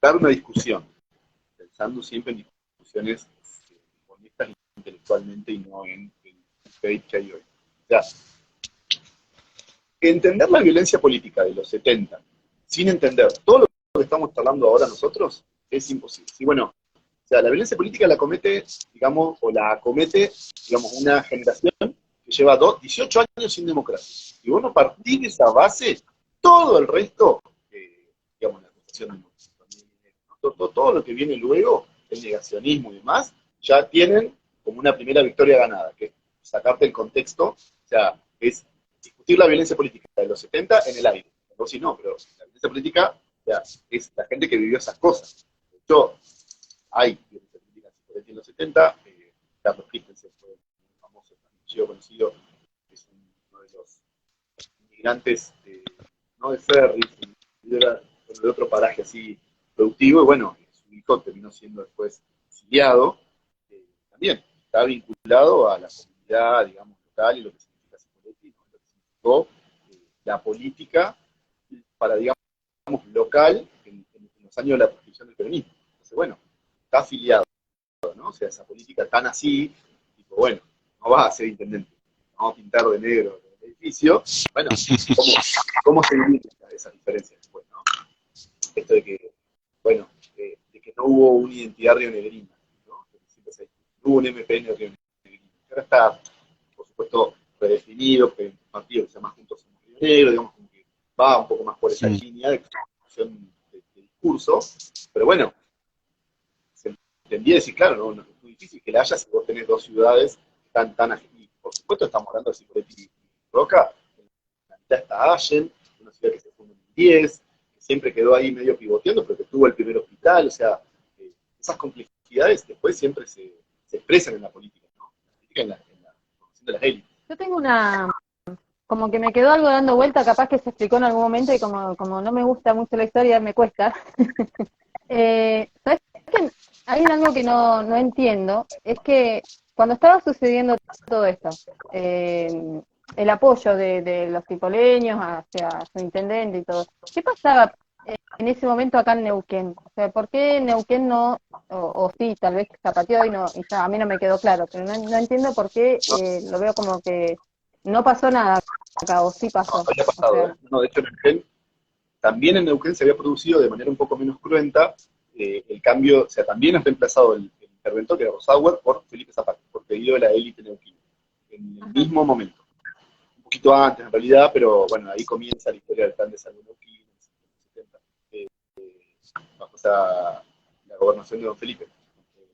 El MPN se conforma en el marco de la proscripción del peronismo, por eso se conoce como el peronismo, gana las elecciones a gobernador, que son las elecciones que se llevan puesto Frondizi, en el 62, pero continúa, digamos, operando, y continúa vivo. Bueno, de hecho, y también es súper complejo la identidad, todo, digamos, cualquier argentino lo va a saber, yo crecí escuchando que había un acta que decía que cuando volviera el peronismo, el MPN se iba a disolver, porque simplemente había sido una manera de cambiar el temporal, volvió el peronismo, no se disolvió a nadie, y de hecho en el 73, el MPN es una de las tres, o sea, el peronismo ganó en todos los distritos, salvo en 3, uno de ellos fue Neuquén, ¿no?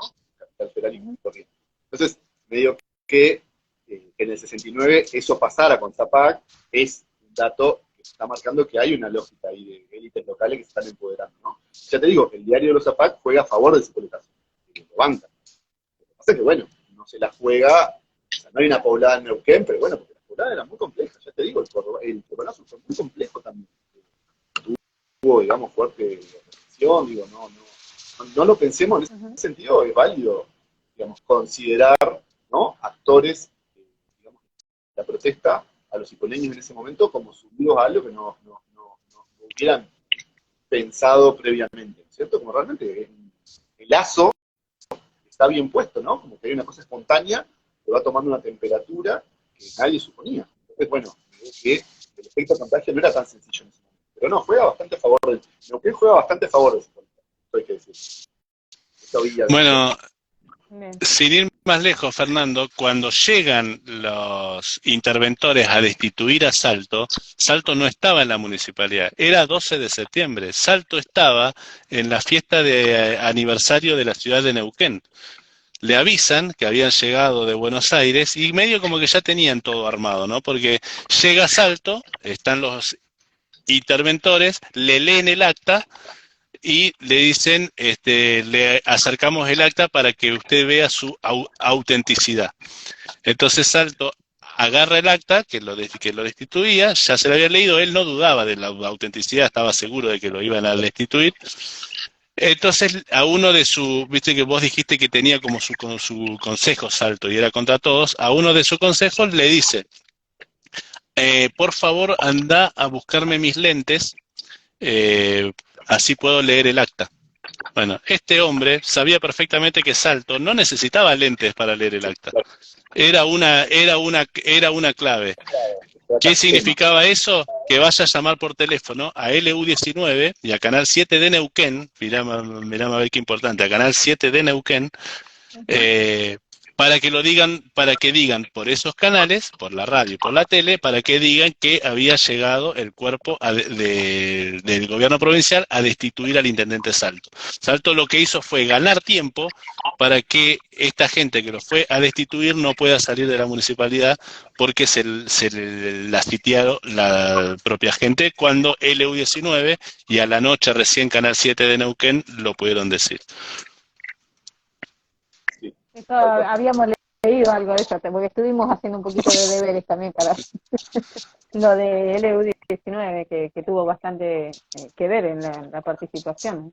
Bueno, y ya que estamos con las vinculaciones con el fútbol, durante muchos años, no ya, pero las entidades de Independiente Neuquén y de Cipolletti fueron amigas. Eso, mira, eso vos, Fernando, me lo dijiste en un final. Yo, por supuesto, que en el final volaba de nervios, porque ¿qué pasó? O sea, es como que nos fuimos por la rama con algo, no, o sea, pasa en el vivo de Instagram, pasa en el final de historia. Nos fuimos, nos fuimos por la rama y para volver vos me dijiste, bueno, me dijiste que y me tiraste un dato erróneo. Me dijiste que y se te mezcló algo, o sea, no me acuerdo bien qué era. Y yo te dije, no, pero no te dije eso, lo que yo te dije fue tal cosa. Y te tentaste, dijiste, no, perdón, fue sin querer, dijiste. Y ahí, bueno, vos hincha Independiente, yo de Cipolletti, me dijiste algo como, mirá que las hinchadas de Independiente y Cipolletti fueron amigas, dice, pero en un momento, o sea, no es nada personal, me dijiste. Claro. Claro, y eso, bueno, así como entró salió, pues yo estaba concentrado en aprobar el final. Mirá que yo estudio y repaso y busco de la historia de Cipolletti, esto tiene que ver con eso, esta charla que tengo con vos, por proyectos personales, no encontré nada de que hayan sido amigas la hinchada Independiente y Cipolletti. Necesito, por favor, que me informes eso porque es un capítulo hermoso. No, es que eso era lo mismo que estábamos diciendo, o sea, lo mismo es, en un corte, digamos, hay una franja que vos escuchás que eran amigas, ¿entendés? O sea, que siempre eliminando la idea que yo le inventé ese día, que fue como, viste, el Salto pedía los anteojos, yo decía eso, para que mis ayudantes terminaran de desaprobarte el examen, digamos, saliendo de la clave que yo usé, y dicho esto, el día que fui a ver Independiente de Cipolletti con mi sobrino, que tenía en ese momento como 5 años, nos fuimos a los Piedrazos, el famoso día de la piedra, digamos, en el 2006. Sí. ¿Qué tiene que ver con eso? Porque en los 80 se decía, ¿no? Estaba como en esa... Porque aparte, mucho de la gente miraba Independiente, en ese momento, torneo del interior, o sea, bueno, no hay ningún equipo neuquino en el fútbol alto. Bueno, crucemos los dedos para que le ganemos, como decíamos ahora, fuera de aire a Germinal. Digamos, pero creo que tiene que ver con eso, con que la gente en ese momento suponía que eran... O sea, ¿no? No sé si decir, bueno, la hincha, la barra... Independiente siempre tuvo una relación más rara con su barra, y mucha vinculación con lo político, una barra que fue bastante muy a Sovich que a su vez fue presidente, digamos, que construye gran parte de su carrera política desde el Club Independiente Neuquén, porque eso también hay que decirlo, ¿no? Los clubes son expresiones de lo político, o sea, Es que, a ver, en el momento en el que que quienes tienen vocación de gestión no pueden participar en política porque hay una dictadura, se hacen fuertes en sus clubes. Lo hace Pablo Verani en Roca, en Villa Regina estaba otro que no recuerdo ahora el nombre, no quiero decir una barbaridad, pero todos los clubes tienen líderes políticos porque era el lugar máximo al que podían llegar. No, y aparte, y en democracia también, porque es uno de los lugares donde funciona la política local. Esto que decía vos, está y fuera de broma, fuera de joder, iba a decir, el domingo yo estaba sentadito y empezaban a pasar, aparte me da risa, ¿no? Porque bueno, yo siempre fui bastante seguidor y a mí no me gusta mucho el público que solo va a finales, en el sentido de, bueno, hay toda una cosa ahí, ¿no? De una expectativa que después los clubes no pueden sostener, digo, esto, que cada uno va a llevar fútbol cuando pueda. De hecho, bueno, por eso digo, me da risa porque yo esta vez solo fui a la final, porque joder,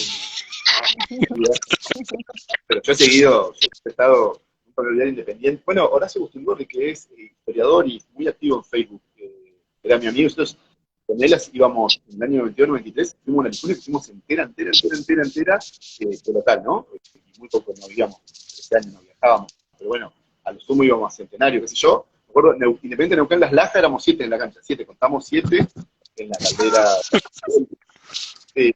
Bueno, pero te decía, y vos ves pasar, yo estaba sentado en la platea el otro día, así como los vi a ustedes, bueno, a 4 asientos atrás mío estaba Jorge Omarsovich, bueno, por otro lado su hijo, el club, qué sé yo, y después iban, viste, las caras, no solamente de la política, sino de tipo que decís, uy, mirá el chiche, qué es de la vida, viste, lo saludás, va, viste, entonces también hay algo ahí de lo local, ¿no? Esa atmósfera que es un espacio de poder, digamos, de sociabilidad, viste, la revolución del 25 de mayo se hizo en un café, todo, los espacios, ¿no? El mundo moderno se define por esos lugares de sociabilidad, y los clubes son lugares de sociabilidad por excelencia. Son lugares donde se mucha legitimidad. Ahí vos fijate qué cierre, mirá qué cierre que le damos a todo esto. Por ejemplo, con Mabel dijimos, che, juega Independiente de la final, vamos, dale, vamos, viste. Es un apoyo al fútbol local también. Somos hinchas de Cipolletti los dos. Pero fuimos a ver Independiente, no hay ningún problema. Ahora, si era Roca, me parece que no íbamos, ¿no? Bueno, claro. Fíjate cómo está esto con a ver, Independiente de Neuquén es un clásico, con el Cipolletti hay una rivalidad marcada, grande, pero bueno, Independiente está en una categoría abajo, juega la final, che, vamos, por ahí hasta estaría bueno que suba. Ahora, y Roca no sé si, me parece que no. Fíjate cómo con Neuquén está la rivalidad, pero, por ejemplo, los uruguayos que hinchaban por Argentina en la final del Mundial. Y hay algo de eso, ¿no? Son rivales todos. Bueno, pero mirá, juegan contra los europeos que vienen ganando todos los mundiales. Que venga para acá la Copa también. Ramírez. Bueno, a mí Claro. una cosa que es súper de ñoño, la cuento y, o sea, yo sé que la gente que ya hasta como conocido al cierre del vivo, no me lo van a creer porque parece que pero yo estaba con mi amigo, Joaquín Perren, que es otro muy reputado historiador, igual entraron. Somos 4 amigos que tenemos como un WhatsApp super nuevo y estábamos jodiendo, decimos, che, boludo, es parecido a Tito Ramírez, el 9. 2, 3, pero, y yo, claro, pero bueno, de nuevo, ¿no? Yo no venía siguiendo a alguien. Y, boludo, era Tito Ramírez, o sea, era en persona Tito Ramírez, fue como una especie de epifanía. Nosotros nos habíamos pasado boludeando. Sí. Ramírez gordo, no, era Tito Ramírez para ¿está? Claro. Te comento, Mabel, el 9 de Germinal de Rawson, ¿viste? El que yo te dije que parecía un 9 de Stimpra, jugó en primera división, es re famoso. Yo en la cancha no me di cuenta que era él. El corpulento era, ¿no? El corpulento grande. Claro.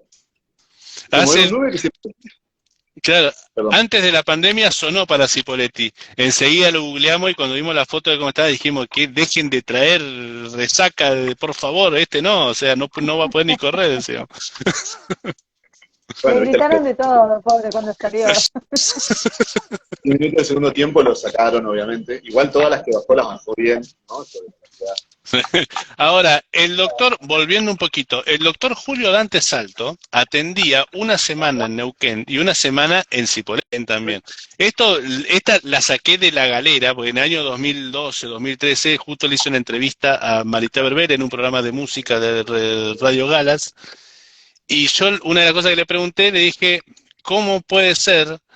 Porque que vos naciste en Cipolletti, le dije a Marité. Marité Verbel es cipoleña. Hace poco me reía porque cuando le renovaron a Berra decían, este es más neuquino que Verbel. Marité Verbel es cipoleña. Es algo, es una medalla que yo tengo puesta. No me digan nada, porque Marité Verbel nació en Cipolletti. Y hasta a su hijo Traful le dije, que me chicañó con Independiente, le dije, yo me quedo con que tu vieja es cipoleña.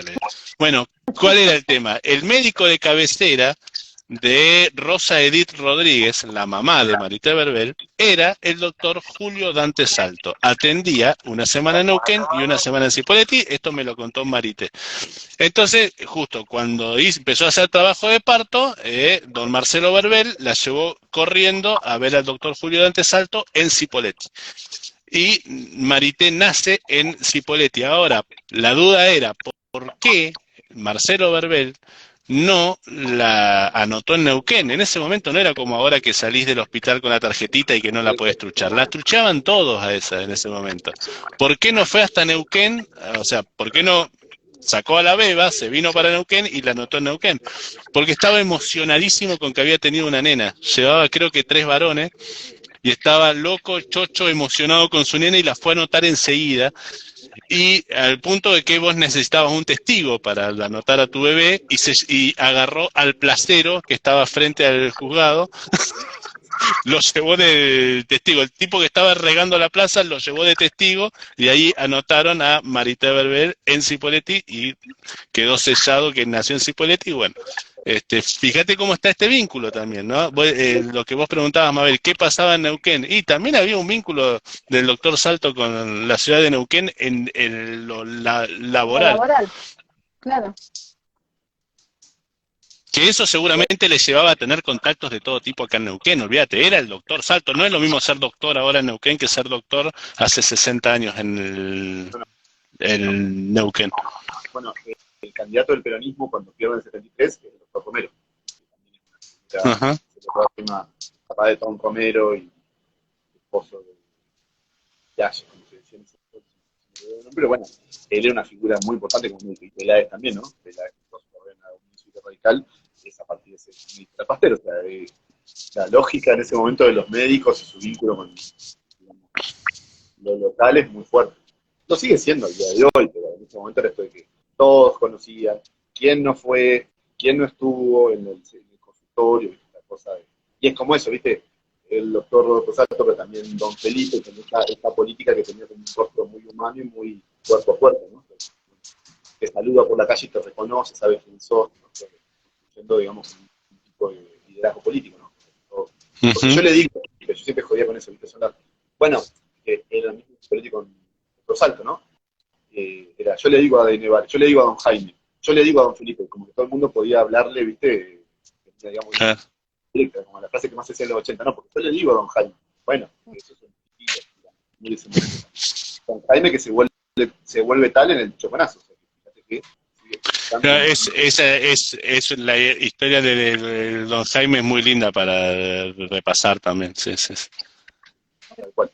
Podríamos charlar otro día sobre esto también, sí. un poco lo del Chocón. Sí, yo tengo una para cerrar, Fernando, así ya no te molestamos más, ya fuera de esto, ¿no? Pero bueno, vos tenés la culpa porque si leí muchos libros de historia fue por tu culpa cuando fuiste profe mío. Yo leí mucho y lo he seguido bastante porque me clarifica mucho a mí, que arranqué tarde con la historia, a Felipe Piña. Y también soy muy fanático, desde su primer libro, de Eduardo Sacheri. ¿Qué pasa? Eduardo Sacheri es profesor de historia. Y ahora sacó un libro de historia. Y lo leí y fue una especie de que me encantó y me chocó.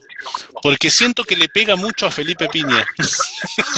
No lo dice abiertamente, pero critica mucho la revisión histórica y medio como que le tira un estiletazo a Piña. Y es que es como que se me pelee, a ver, el ruso Homan con Messi, no, yo los quiero a los dos, o sea. Claro. El tipo conocido con el Beto Acosta. Es compleja esa respuesta, pero por un lado, yo lo digo en cada una de las intervenciones, si un poco alguna cosa me explicaste, pasa algo de historiografía tradicional, o profesional, digamos, siempre fue muy crítica de Piña, con elementos muy fundados, pero también con una profunda envidia por su éxito. Digo, sin ningún tipo de problema, siendo yo parte de lo otro, o sea, para que veas que no es, digo, no, o sea, sobre todo el efecto Piña, el programa Algo Habrán Hecho 2005, justo ahí, por ahí, vos eras estudiante, ¿no? Más o menos 2 años, que es el momento donde, bueno, vos sos historiador, ¿qué pensás de Piña? Entonces, bueno, ahí hay un punto, ¿no? Que es esto, digamos, entender que, bueno, que es una figura que logró, digamos, un métier, o sea, construyó un ecosistema que en la historiografía no estaba.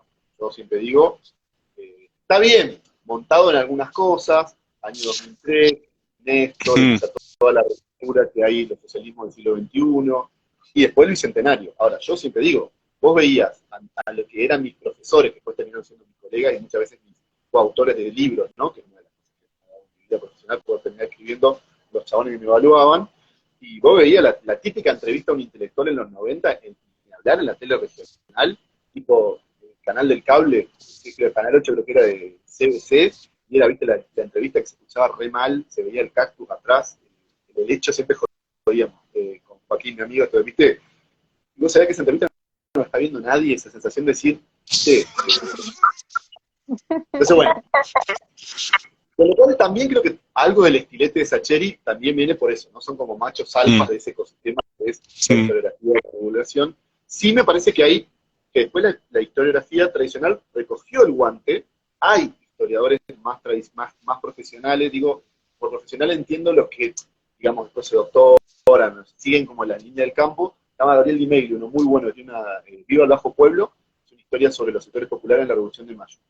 Él tenía programas en encuentro, y que empezó como a dialogar, ¿no? Con Piña y más así, y ahí, bueno, después, la otra, por decirlo esto claramente, la otra pelea que está detrás de eso, que ya se vislumbraba con la discusión que hubo con Piña en el 2005, 2006, me acuerdo, hubo una columna que sacaron 2 historiadoras muy famosas, Lobato y Hilda Sábato. Hilda Sábato probablemente sea la historiadora más reconocida en Argentina en historia, y se estaba peleando ahí con Piña, y ahí hay un punto que también es la grieta, peronismo antiperonismo, sin demasiado apuro, porque bueno, claramente Sacheri tiene una mirada que en ese sentido no es tan pro, yo no sé si decir revisionismo, tampoco sé si hace revisionismo histórico tipo, digamos, el revisionismo histórico de Jorge Abelardo Ramos, pero bueno, hay como una especie de Boca River, yo lo puedo decir como si vos, con total, digamos, fluidez, pues soy de San Lorenzo, que es historiografía liberal, mitrista, historiografía revisionista, que ya son simplificaciones, ya no existe eso, ya son como los papites, como Papá Noel, no hay un historiador.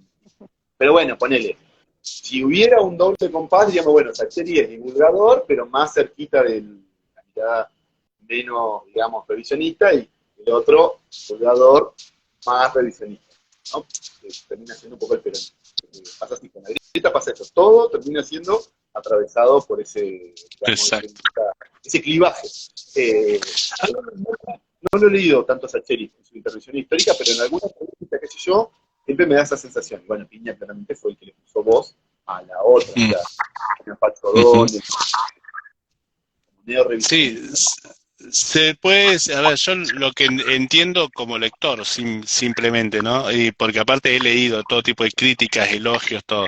Por ejemplo, Piña decía que por ahí en algún momento dijo como que se le tiraron con el tema de Algo Habrán Hecho, como que le tiraban con de todo, y algún profe de historia le terminó reconociendo así, viste que yo me peleé con vos, que te dije tal cosa, sí, bueno, es impresionante desde el 2005 en adelante cómo creció la inscripción en profesorado de historia. Entonces, ojo, te critico pero te reconozco. A ver, se puede decir que Piña de alguna manera acercó la historia a la gente. Le dijo, la historia no es aburrida, no es tediosa, se puede poner linda. Ahora, que fue, bueno, como decía al principio, lo que me pasó a mí con Fernando cuando lo tuve de profe. Y se puede, tenés un aire, puede ser un hijo no reconocido, ¿no? Por ahí. tengo la misma barbita lampiña y muchas veces me dicen, vos sos como el hijo mejor. Claro, y bueno, y por el otro lado están los historiadores más tradicionales, como decías vos, que te dicen, sí, lo de Piña está bien, pero es mucho más profundo, es mucho más complejo, y esto no es tan así, no es tan rutilante, no es tan concreto esto que afirma Piña. Ahí empieza este tira y afloja. No, yo en esa narrativa fuera de joda, lo digo porque de verdad creo que también es una cuestión generacional. A nosotros no nos interpeló Piña como los interpeló a sus colegas de generación. Porque nosotros, y ya te digo, a mí me pasa mucho cuando hablo de mi cuenta de Twitter, tipo, ¿pero qué vos? ¿Qué sentiste haciendo cosa popular? Pero toda mi vida vi Piña. Y también vi la TV Ataca, y, o sea, para nuestras generaciones eso no es un problema. O esta cosa, viste, de, qué loco, bueno, profe, usted escuchando a los violadores, qué sorpresa, tipo, pero si la placa de los violadores es del año 84, yo soy de 78, o sea, estoy más cerca yo de los violadores que vos. Ahora, que vos supongas que un historiador no puede escuchar punk, es el prejuicio de los nacidos después del 2000, millennials, centennials, del cual no voy a hablar para tampoco ser tan añejo yo. Pero digo, entonces, por joda, a mí no me interpeló tanto en ese sentido Piña, es decir, viste, es conocido. Bueno, buenísimo. Esta cosa medio envidiosa que yo noté mucho. Ya te digo, siendo que yo me siento más de la historiografía profesional. Y mi cuenta no deja de serme ahí un poco eso, más que... Ahora, a mí me hace ruido cuando Piña, en sus relatos, o sea, de lo que le tiran, nunca elimina los porqués, elimina las preguntas, siempre son como cosas cerradas. Y eso, a mí me parece como construcción del discurso histórico, a veces un poco opaco. Vende más libros, por supuesto, pero a veces es interesante jugar un poco más al borde, ¿no? No sé, Mariano Moreno es el primer desaparecido. Bueno, para mí esa es una imagen fuerte, que requeriría de más explicaciones, que por supuesto no tenía por qué darla. Bueno, Fernando, sí. a mí mi pregunta ahora sería, ¿volverías a ser profe de historia? Si tuvieras que volver el tiempo atrás, ¿lo volverías a elegir como profesión, si se quiere? Sí, no solo eso, yo la llevo en la piel, es re pesado, yo siempre jodo. Esto de, y bueno, y fuera de joda, digamos, esto que un poco yo le cuestionaba a Piña, cuando vos lo haces tipo en tu casa, no, porque es la primera vez que, no, es que no es la primera vez, en 1910, o sea, uno está todo el tiempo, hay una cosa que uno pensás todo el tiempo, yo, hacerlo nueva porque tengo una hija grande, decía, es a veces como medio brillante, pero no mente brillante, o sea, nadie se va a ganar el premio Nobel de Matemática como Nash, ¿no? Quien lo personificó Russell Crowe, pero toda esta cosa, viste, que empieza, bueno, y eso, cuando yo escribo, que a mí me interesa mucho hacer historia cultural, tú decís, bueno, viste, tal libro, bueno, pero tal libro, incluso, o La placa de los violadores, que es del 84, está bien, es el momento de la dictadura, pero también es cuando la Guerra Fría, es Reagan, y ahí empezás a hacer como una cosa que yo no podría vivir sin eso. Es que para vos todo tiene que ver con todo, siempre sabiendo tanto de historia, tenés esa capacidad de relacionar rápido y fácil, te ubicás enseguida dónde estás parado. Voy a dar un solo ejemplo. Yo ahora, bueno, les contaba, estoy haciendo la biografía de la revista de Hermética, lo estamos haciendo juntos, qué sé yo, va a ser un libro que va a salir probablemente este año, esperemos que así sea, pero bueno, por eso tuve que entrevistarlo a su cantante, que es el cantante probablemente más conocido de metal en Argentina, se llama Claudio Connor, que es un poco el Bruce Dickinson, y yo le decía, ustedes empezaron a grabar su primera placa, que es del año 89, Hermética, le digo, es el mes que, en el marco de la hiperinflación que tuvo la Argentina, ustedes la graban el mes que más infla tuvo. Para que lo entienda, fue el 300%.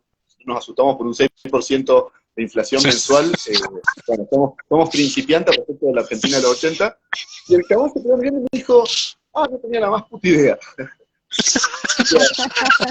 A mí me encantaba, ¿viste? Me decía, bueno, eso significa que tú grabás un disco el peor mes del peor año de historia inflacionaria del mundo, ¿no? Como si tenés que grabar menos, te sale más caro. Bueno, viste, como que todo el tiempo, esos entramados para mí lo da la historia, la tuya, no la da otra disciplina, que tiene otras cosas, ¿no?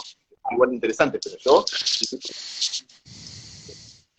Claro, a ver, Fernando como profe nuestro, me acuerdo, él sabía que estaba o sea, nosotros estábamos, eran 3 años, los dos primeros era periodismo en general y el tercero vos elegías orientación deportiva o institucional. Uno solo hizo, creo que institucional o una sola, el resto hicimos todo deportivo. Fernando lo sabía, lo palpaba como profe nuestro. Entonces siempre nos tiraba los ejemplos de fútbol. Entonces, algo que dijo al pasar ahora.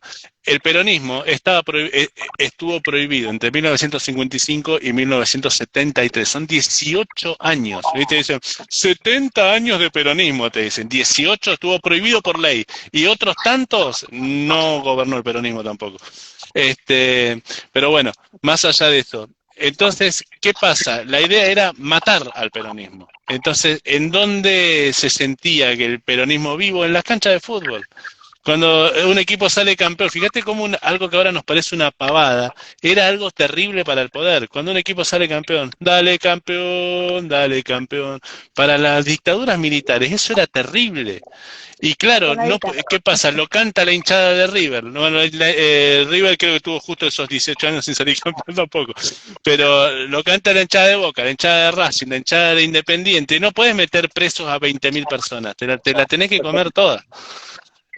Básicamente eso, fíjate cómo siempre encontramos, viste, que esto que dicen 22 tipos pateando una pelota, viste, cómo siempre encontramos referencias históricas. Claro.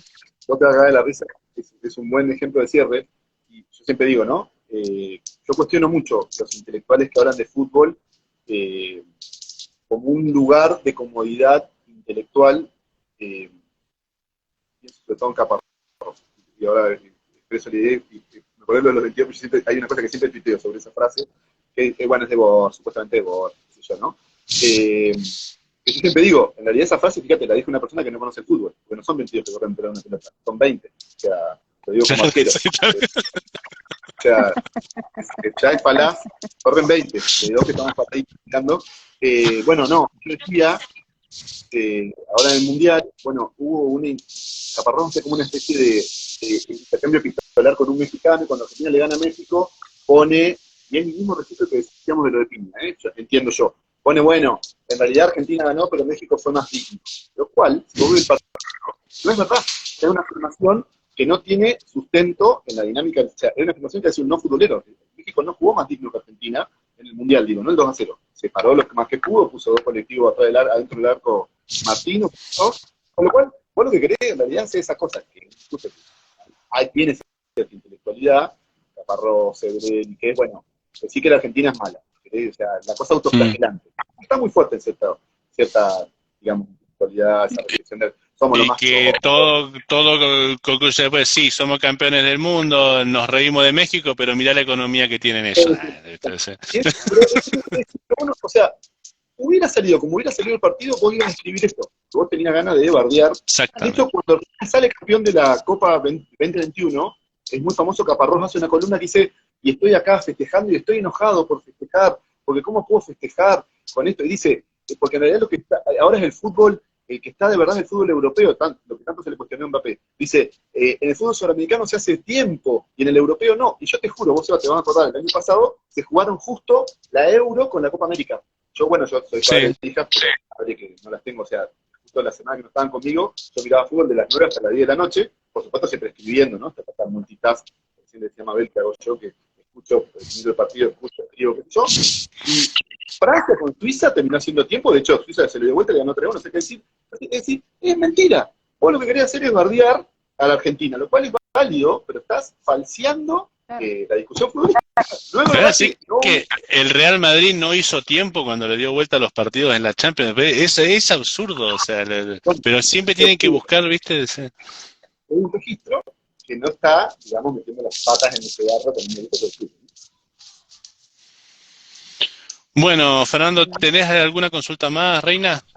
No, me quedó muy claro, me encantó, me voy con la mochilita con mucha info. Bueno, para conseguir...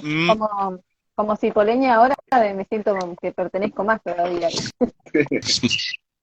Con más sentido de pertenencia.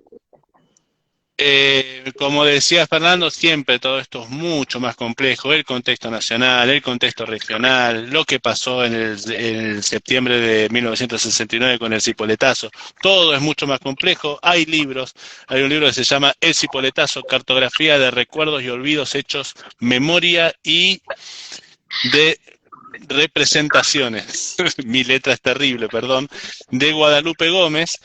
También Guadalupe Gómez es la directora de un documental que está en YouTube. Precisamente, vamos a Te iba a algo decir habrán hecho. que nombraras Querés el palparlo documental. claro, querés palparlo mucho mejor. Lo vi anoche, al documental. Es Ujú. buenísimo, es atrapante, está bueno. Yo, viste, y me voy a hacer cargo. Yo te dije, Reina, que y mirá, lo tanteé mucho, me parece mucha entrevista, mucho medio cansador, no, es espectacular, te pone gráficos de cómo invadir, Es cómo como, interceptaron los autos de los policías, cómo los interceptaron para que no puedan llegar hasta el centro, no, está muy bueno, muy bueno. ¿y cómo Se sale llama ese? El Cipoletazo, Voces desde la Historia, está Ujú. en YouTube. Pones Cipoletazo en YouTube y es lo primero que Y ahí sale. ya te Se aparece, llama bien. El Cipoletazo, Voces desde la Historia. Es también de Guadalupe Gómez. O sea, la directora de ese documental La es del, Guadalupe Gómez, que es la que escribió este libro, El Cipoletazo, cartografía de recuerdos y olvidos. Y también está el libro Cipoletti, una comunidad en acción, conflicto social o pueblada, que es de Liliana Fedeli, que también fue citada por Fernando. Seba, ¿vos te acordás que al principio habías nombrado un libro? ¿Es alguno de estos que nombraste ahora Sí, o sí, sí, el que sí. te Sí, regalaron? sí, sí. Ah, no, no, no, no. Este es un libro que me regalaron Mostralo. hoy porque yo ahora le digo a Fernando que estaba tratando de conectarse. Me regalaron un libro del que no sé el nombre porque no tiene, se le rompió la tapa. De hecho, Está bien. estaban ordenando libros para vender, como tipo venta de garage, y a este no lo pueden vender. Es de la historia de Cipoletti, lo muestro un poquito, tiene muchísimas fotos, está muy bueno. Justo por supuesto, no aparece una foto cuando yo cuando lo muestro así. No, no, sí, se está viendo, se Este, está viendo. pero bueno, tengo que averiguar cuál es el nombre, ¿no? Del libro. Pero bueno, acá te muestra todo de la parte económica, está también del Club Cipoletti, por supuesto. Ahí se les ocurrió regalármelo. Este, libro, esto es como, o sea, yo le decía a Mabel antes, es como, viste que vos hablás de que me tengo que comprar una tabla de planchar, me tengo que comprar una tabla de planchar, y Mercado Libre, Facebook, Instagram te Ah, empiezan a la ofrecer ofrecen, tabla sí, de planchar. sí. Bueno, acá también me puse a averiguar de la historia de Cipoletti y me manda un WhatsApp un tipo, che, encontré un libro de Cipoletti, te lo regalo. O sea, Pero es una... eso es metafísica, Seba. Lo hablamos siempre. Claro, Te lo pediste al exactamente. universo, pero Metafísica, o sea, estos, ¿cómo es que se le dicen los códigos estos de Facebook, de Instagram? Tiene un nombre, que algoritmo. decía, mirá cómo mezclan audios de WhatsApp con lo que buscaste en Google, todo para ofrecerte. Bueno, Claro. me pasó, pero en la vida real. Bueno, Algoritmo. claro, Algoritmos, exacto. algoritmo. Los algoritmos de la vida real, digo. Bueno, Bueno, Fer, muchísimas gracias, Fernando. La verdad que te robamos 2 horas, estuvo espectacular, nos dejaste muchísimo. Te agradezco un montón porque son 2 horas de tu tiempo, de tu laburo y la brindaste de lleno para, para nosotros y para los que... esto va a quedar no solo en Instagram, sino en YouTube, así que puede ser motivo de consulta. Así que espectacular, Fernando, muchísimas gracias. Y te quiero decir, bueno, este espacio ahora ya lo conoces. Por supuesto que yo tendría 1000 temas para hablar con vos sobre este tipo de cosas. Tengo una lista larga, si te vuelvo a convocar va a ser dentro de bastante, pero si en algún momento, y esto pero posta, porque vos sabés aparte cómo soy yo, si en algún momento tenés ganas de hablar conmigo un tema, me decís y lo hacemos al toque. Decís, che, Seba, esta noche tengo algo para hacer, estoy al pedo y quiero hablar sobre la historia de Jaime de Nevares o de la historia de la Unión Cívica Radical, o sea, ni siquiera de algo regional, lo que quieras, o hablemos de la historia de Independiente de Neuquén, o de lo que se te ocurra, o del metal querés hablar, ahí dame tiempo porque necesito prepararme, me decís y lo hacemos al toque, ¿eh? No hay ningún sí, problema, no hay ningún problema, al contrario, sería un honor para mí. simplemente es tener ganas de charlar un ratito y nada, el tema lo podés proponer vos también si querés. El espacio Sí, está. me cuesta poco hablar. Sí, obvio, queda la indicación. Sí. Prometo que voy a usarla, que hay un montón de temas para hablar así con detenimiento. Un placer Incluso conocerte, Fernando. La verdad que es verdad, como me decía Seba, que haces muy amena la historia, así que yo no tuve la suerte de tener un profesor como vos, pero bueno, por eso que hoy soy tan reacia con la historia, pero hoy me gustó un poquito más la historia. con un poquito más de Sí, un cariño, yo poquito te más. dije. Viste que tenés cosas de Piña, tenés cosas de Felipe Piña, ¿viste? Y Pero seguramente no la barba. la gente que estuvo mirando también debe opinar lo mismo que yo, porque lo hace muy ameno, muy divertido, así da gusto, es verdad. Bueno, gracias. Bueno, el Entonces, abrazo, bueno, ahí Leo Sánchez, ahí me voy a hacer cargo, nos mandaba al frente, decía, ustedes fueron a ver a Germinal, chamulleros, dicen, Germinal también es un rival de Cipolletti histórico, lo niego rotundamente, Leo. Y Dani Liniares dice que fueron 2 horas geniales, abrazo gigante a Dani Liniares, en cualquier momento lo tengo acá también leyendo cuentos de fútbol.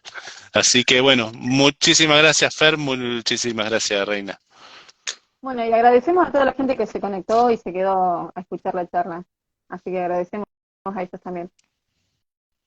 Bueno, Seba, nos vemos en la próxima charla.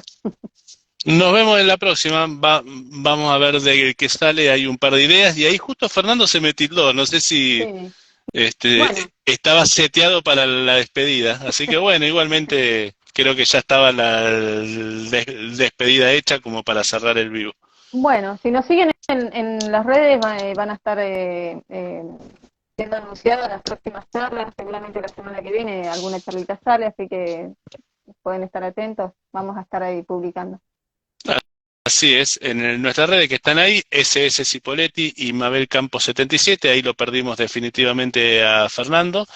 Y síganos en las 2 redes porque ya se va a venir un sorteo. Vamos a sumar algún premio más. Estaba pensando, como me olvidé de decirte personalmente, te lo Ajá, digo ahora acá. bueno, Vamos a sumar dale, alguna buenísimo. pizza, algo así más, como Sí, para hacer un sí, sorteito más complejo. dale, Así que buenísimo. Por ahora lo que bueno, tenemos Reina, para sortear es el obsequio de nuestro amigo Omar de Euforia Rock, que lo pueden buscar también como Euforia Rock en las redes, está. Con Euforia Rock remeras, Zapala en Instagram, sí. así sale, perfecto. Bueno, así que Bueno, nos nos estamos vemos. viendo. Chao, chao. Hasta la próxima.